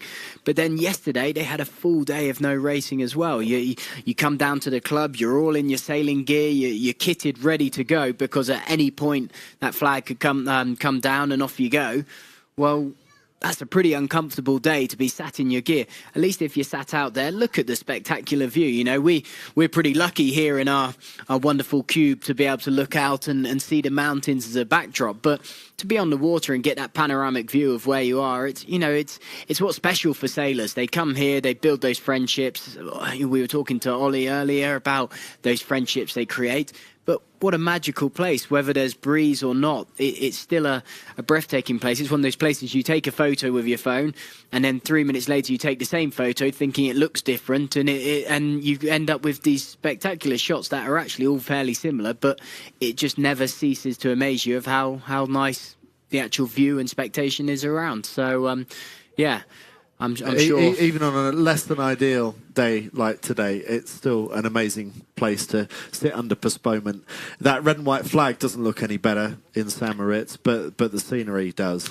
No, exactly. You know, there's a flag looks a flag, but the backdrop certainly is helping for everyone else. And there, a cracking shot. You can see sort of, and that's a similar shot to what we have from the studio, looking out onto the water and the mountains and the boats. But unfortunately, you can see how mirror-like that water is as well. That's fantastic for water skiing. It's fantastic for the runners going around the lake, which there were plenty of, and plenty of the sailors headed off and ran round the lake 2 or 3 times as a bit of fitness when they didn't get on the water yesterday. But unfortunately, not what we want to see as part of the Sailing Champions League. Ain't no good for sailing. We hope that wind will be back soon. We've seen it come and go so far today, so we're going to take another time out and we'll get back to you when that breeze is back in and that dreaded red and white flag is back down again. Catch you later.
The next race is presented by Breitling.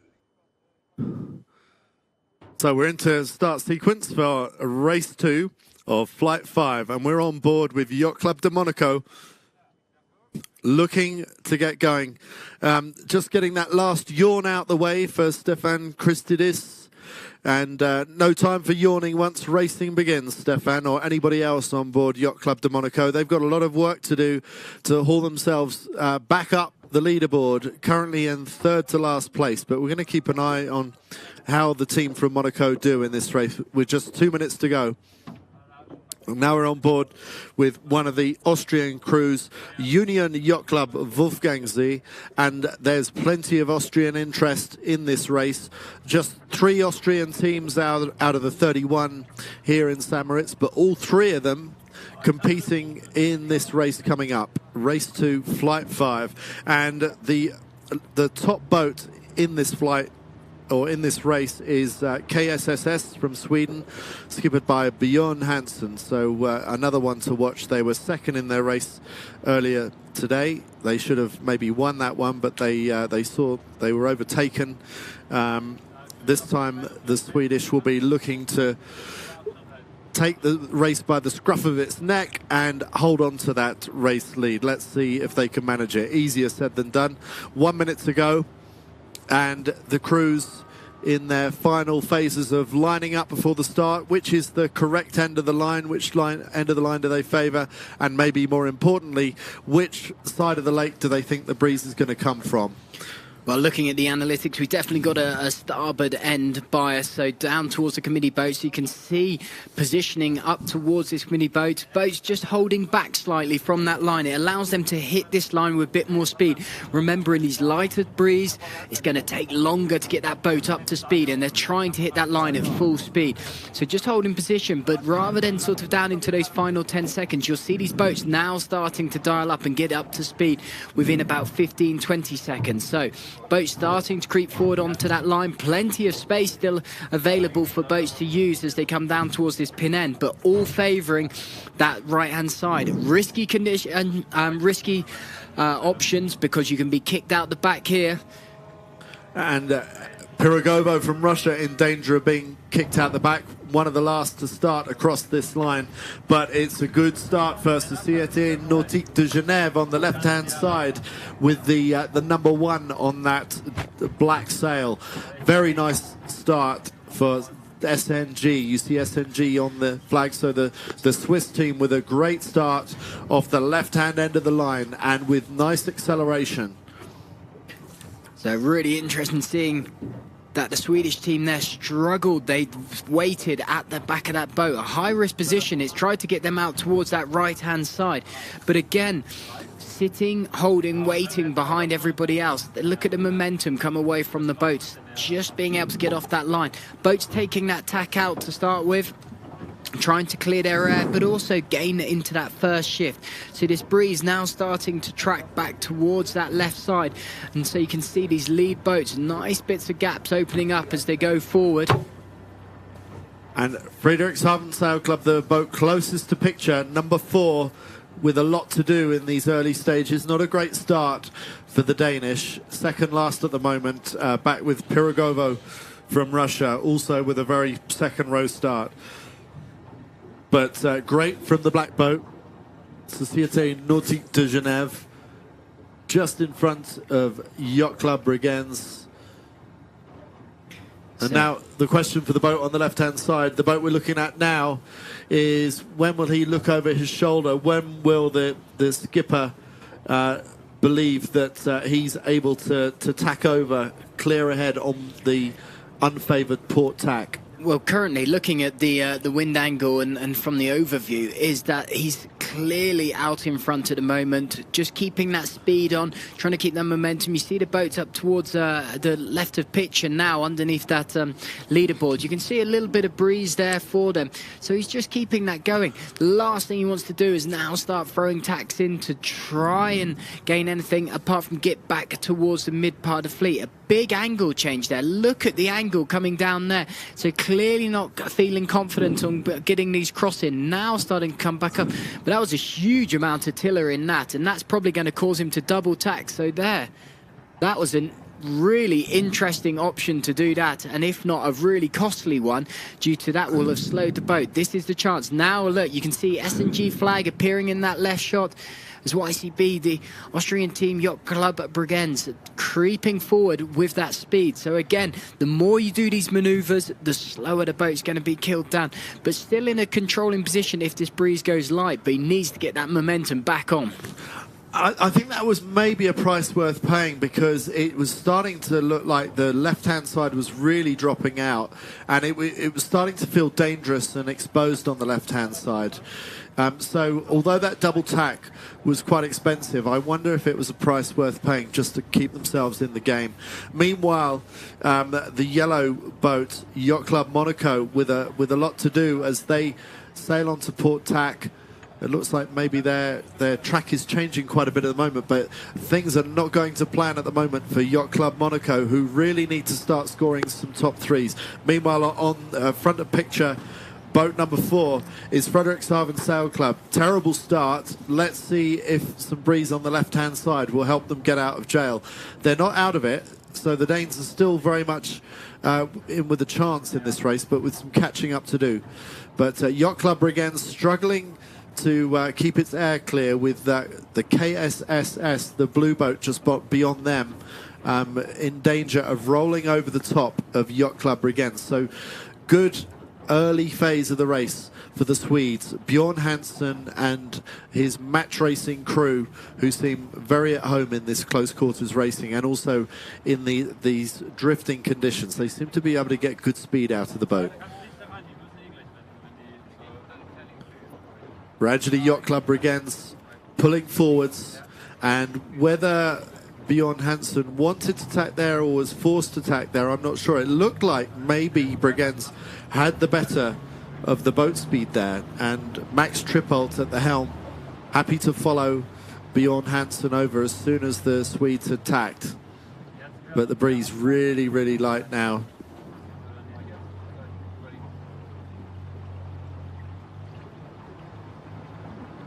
KSSS still holding on to the lead, but in these kind of soft conditions, the breeze could turn around very, very quickly.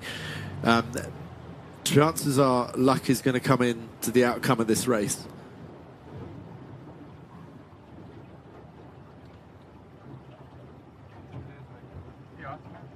Yacht Club Bregenz just trying to keep the boat moving on the right-hand side of the track.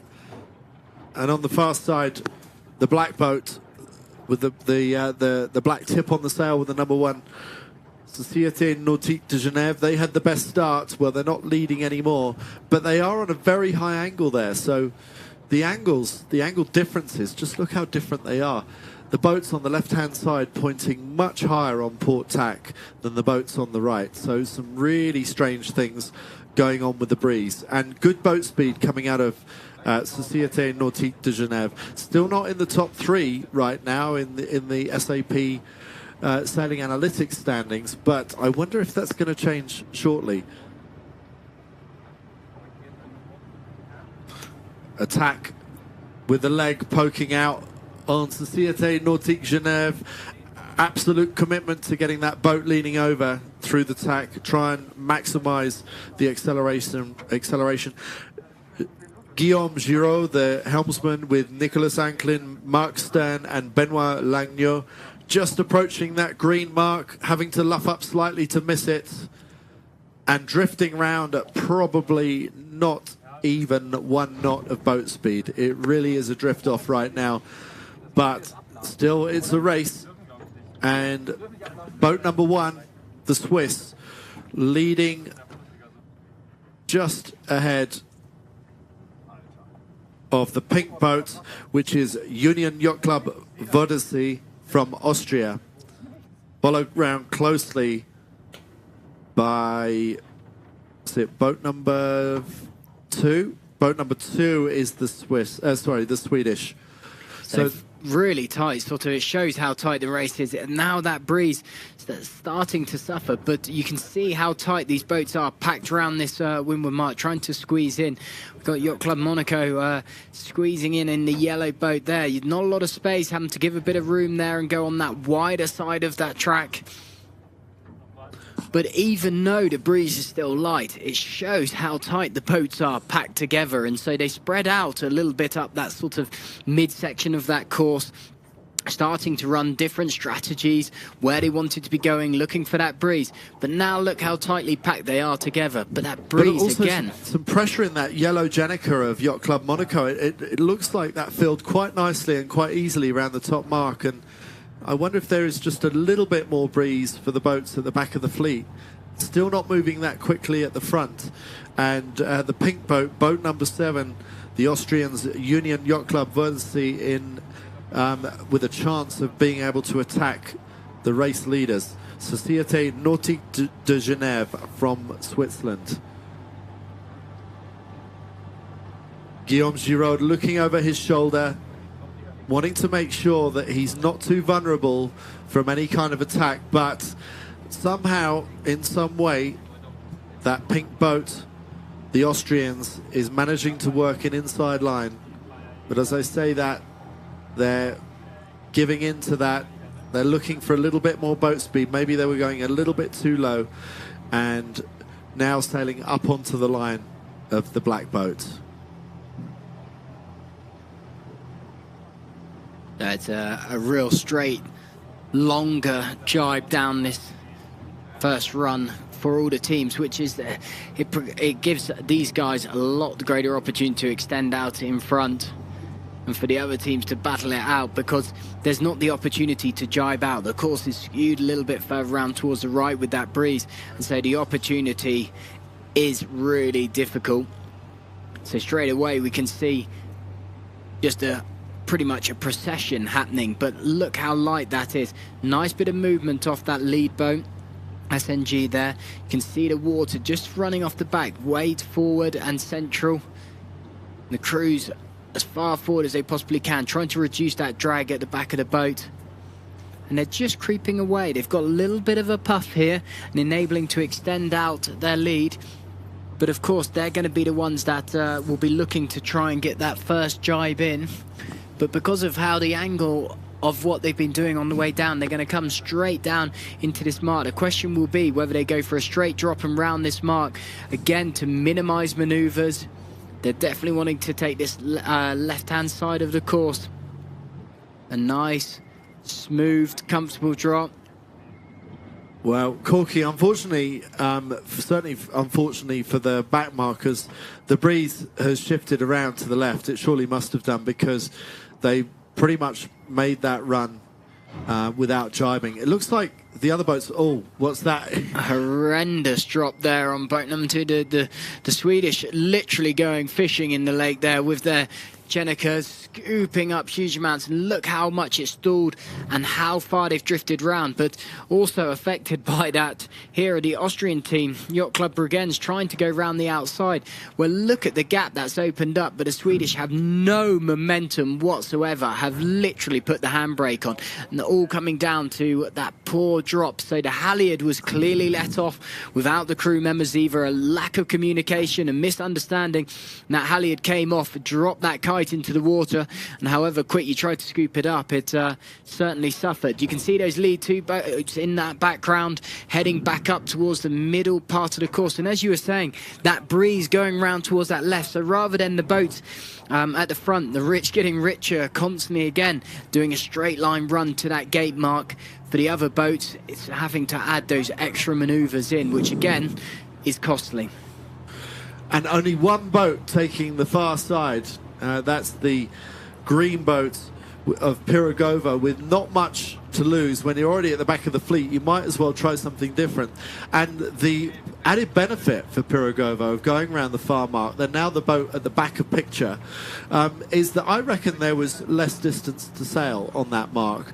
But for the reasons I think you mentioned earlier, Corky, fewer manoeuvres, a lot of the boats seem to be prepared to sail the extra distance to go round the left-hand mark at the bottom. That's what the leaders have chosen to do. But I think Pirogovo have given themselves half a chance of getting back into this race by going round the opposite mark. Well, again, it's something that we were talking about, referring to the start line, about where do you position, how much do you get into the biased end of the start line and really attack it. Well, actually, sometimes you're better off not worrying too much about the bias and just going for sheer speed to be able to clear your distance and get away from that. So a very tight lay line here from Société Nautique de Genève. Yeah, they've made life rather difficult for themselves. Big stall as they've headed up as well. So is this an opportunity for the pink boat on the left, the Austrians, to be able to close the gap? Because the Swiss only just squeeze around that windward mark, but now they're fully into hoisting the Jenica on the black boat. And around comes Yacht Club Brigands on the attack, looking to overtake their fellow Austrians for second place. So very tight for second and third place right now. And after that disastrous leeward mark rounding, that third place could have been theirs, but the Swedish are now back in fourth, just going around the mark and hoisting that Jenica even before the turn is complete. So very fast into the hoist. And so those whistles that we all heard at that bottom gate, the change of course, so that shortened course and only headed up to that yellow mark, so you can see how short that leg is, all coming down to that time, that precious time limit. Getting these races in, being able to secure them, only 25 minutes to be able to, for that first boat to cross the line, so they've shortened that line up and provided the opportunity here for these lead boats. Société Nautique de Genève, they won the start, they got the best start, and now the Swiss are sailing home on this very short course, looking set to take victory in race 2 of flight 5. So that would be a nice feather in their cap. But Société Nautique de Genève looking very relaxed, very calm on board, not wanting to move. One of their crew always looking backwards, just keeping an eye on the opposition and on what the wind is doing. But no need now as the foredeck man walks to the back of the boat, because they've got the race win in the bag. Excellent sailing by the Swiss team. Société Nautique de Genève crossing in front of the Austrians, Union Yacht Club Wörthersee, followed by Yacht Club Brigands in the red boat. So 2 Austrians taking second and third. And a thumbs up across to their fellow Austrians from the helmsman of Yacht Club Brigands, Max Trippold. And then should have been a third place, but it's a fourth place for KSSS from Sweden. Disappointing from them, because that really was an unforced error at the leeward gate, dropping the Jenica in the water, bringing the boat to almost a dead stop and allowing Yacht Club Brigands to sail right past them,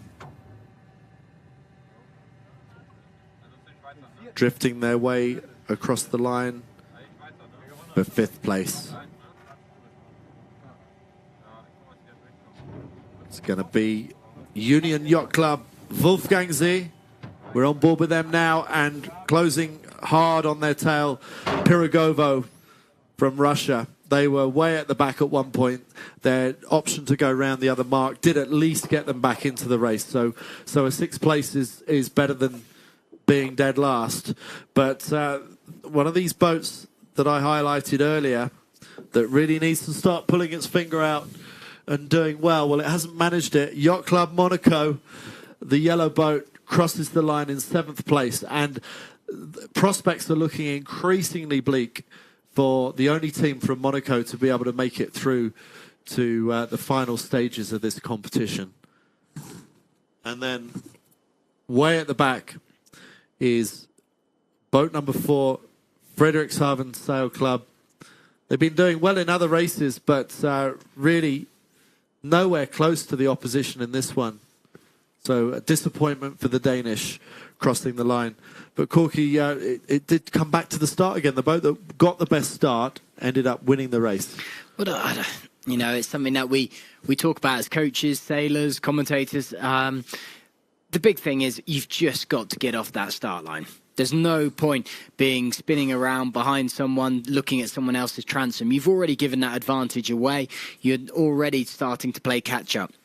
In these races, certainly within this breeze, the opportunity for overtaking is minimised. We certainly saw a bit of a procession on that first downwind leg with the lead 4 boats all just sailing straight down to that first mark before that wind shifted in and came back in. That created that problem straight off the bat for those guys. So if you're going to get off that start line, you need to be able to come straight in, clear their air straight off that line. It's not a problem of this whole bias end of the start line at the moment. With how shifty the breeze is out on the water, it's about just getting off that line and clear. That line we can see has got to fit 8 boats on. At the moment, currently there's only about 4 hitting that line and being clear on that. If you're one of those 4, you're instantly one of 4 boats in that top 4 with a chance to be able to get away and actually score a good result. And again, with that consistency that we always talk about, that's what it's got to be about. If you can get round that lead front view boat, have a bit of clear air, you're likely going to be able to hold on to that. As soon as you end up suffering a little bit at the back of the team and all the rest of the fleet, you're going to struggle to pick those boats up. Well, we've got our man out on the water. Tim Kruse, he's on board with the winning boat. Let's hear what they have to say about that race win. Exactly, Andy. We're out here. We've got the skipper here. I hope I remember the name correctly. Jérôme Giroux, something like that? Yes. Guillaume Giroux. That's a difficult French name. You guys are Swiss. You sail on a lake, which has nothing to do with the lake here, right? Yeah, exactly. Well, it's a bit bigger and you have biggest effect and stuff like this. Here it's really little gust and very shifty conditions and, yeah, a bit harder probably. Yeah, but you're doing so well here. Like, what's your secret? Why is it going so well? Do you have an idea, or is it just luck? No, it's not always well. It's just like you got to consolidate every time you can and take every opportunity and don't let an inch go because you never know what happened until the end of the race. Exactly. We've got the tactics here. Is it? Oh, that's you. Is it very difficult for you to read this lake? Like, how do you decide? Like, what do you do? We decided on the last race to stay a bit in the middle because it's so puffy, so shifty. The clouds are going one side, one other side. So we decided to take not a lot of risk, and it pays at the end. And is it only you decide and he follows? He gives the feelings of the helm, and I give him the overview, and I take the final decision. Yeah. Okay. You guys told me you're doing so good here, but in the league you're not doing so well, so you love the Champions League, I guess. Yeah, of course. I mean, it's one and a half shot, let's say, with the semi-final. So you got to give it all in once. On the league, you have 5 events, so you need to really show consistency. Here, you just give it all at once. That's good, and I think you guys are giving it all. As we see, I have to turn around a little because our boat is moving as always. It is continuing to be very, very difficult here. We don't know how this is going to go on. You do need some luck, but the tactics are important too. Thank you very much, guys. Great sailing. Thanks a lot. Thank you very much, Tim Kruse, and another insightful interview with the Swiss, Guillaume Giroux, successfully winning that race. But it sounds like not doing so well in their national league, but able to pull it out for the big occasion for the Sailing Champions League final, which surely matters most of all. So congratulations to them, winning their second out of their 5 races so far, and moving up the leaderboard well inside the top 10, and certainly within a shout of making the final 4 for the big final tomorrow afternoon. Meanwhile, we have to wait and see if there's going to be enough breeze to get the next race off on time. There's no postponement flag flying at the moment, so hopefully that means we get the final race of Flight 5 underway shortly. And race number 3 of Flight 5 underway shortly. And that will be Lord of the Sail Asia from Russia, Regatta Club Bodensee from Switzerland, Norddeutscher Regatta Verein from Germany, Società Canottieri Garda Salò from Italy, Club de Voile Saint-Aubin Elbeuf from France, Segel- und Motorboot Club Ubelingen from Germany, Wassersportverein Hemelingen from Germany, and the home team sailing on home waters, Segel Club San Moritz. Segel Club San Moritz. Obviously, there's a lot of pride in racing on your home waters. They are skippered by Krista Kuster and crewed by Fabrizio Padron, Michael Luser, and Tobias Luser. So a bit of a family theme on board Segel Club San Moritz. And here we have them. So interesting to see if they have any kind of home advantage. We'll find out very shortly as this next race gets underway. And they surely must know the vagaries of this lake better than most. But the other question is, how much experience do they have as a crew? And they're up against some of the most experienced and accomplished sailors in the world, Olympic champions. And yeah, we will wait and see. But meanwhile, that dreaded red and white flag is back up again, the postponement flag. So we have to wait and see how long before we get the next race underway. We need a little sound effect for when that goes up. There's sort of as you well said, the dreaded postponement flag. It needs a bit of a haunted horror sort of audio to go with it. Dun, dun, dun, as it goes up. It's certainly really making today's racing, for both the race management but all the sailors, extremely tricky. So Regatta Club Bodensee RCB just sailing out a picture. That postponement flag, we don't know how long it's going to be flying. We're going to take what we hope to be a short break, and we will be back to you soon once that red and white flag comes down again.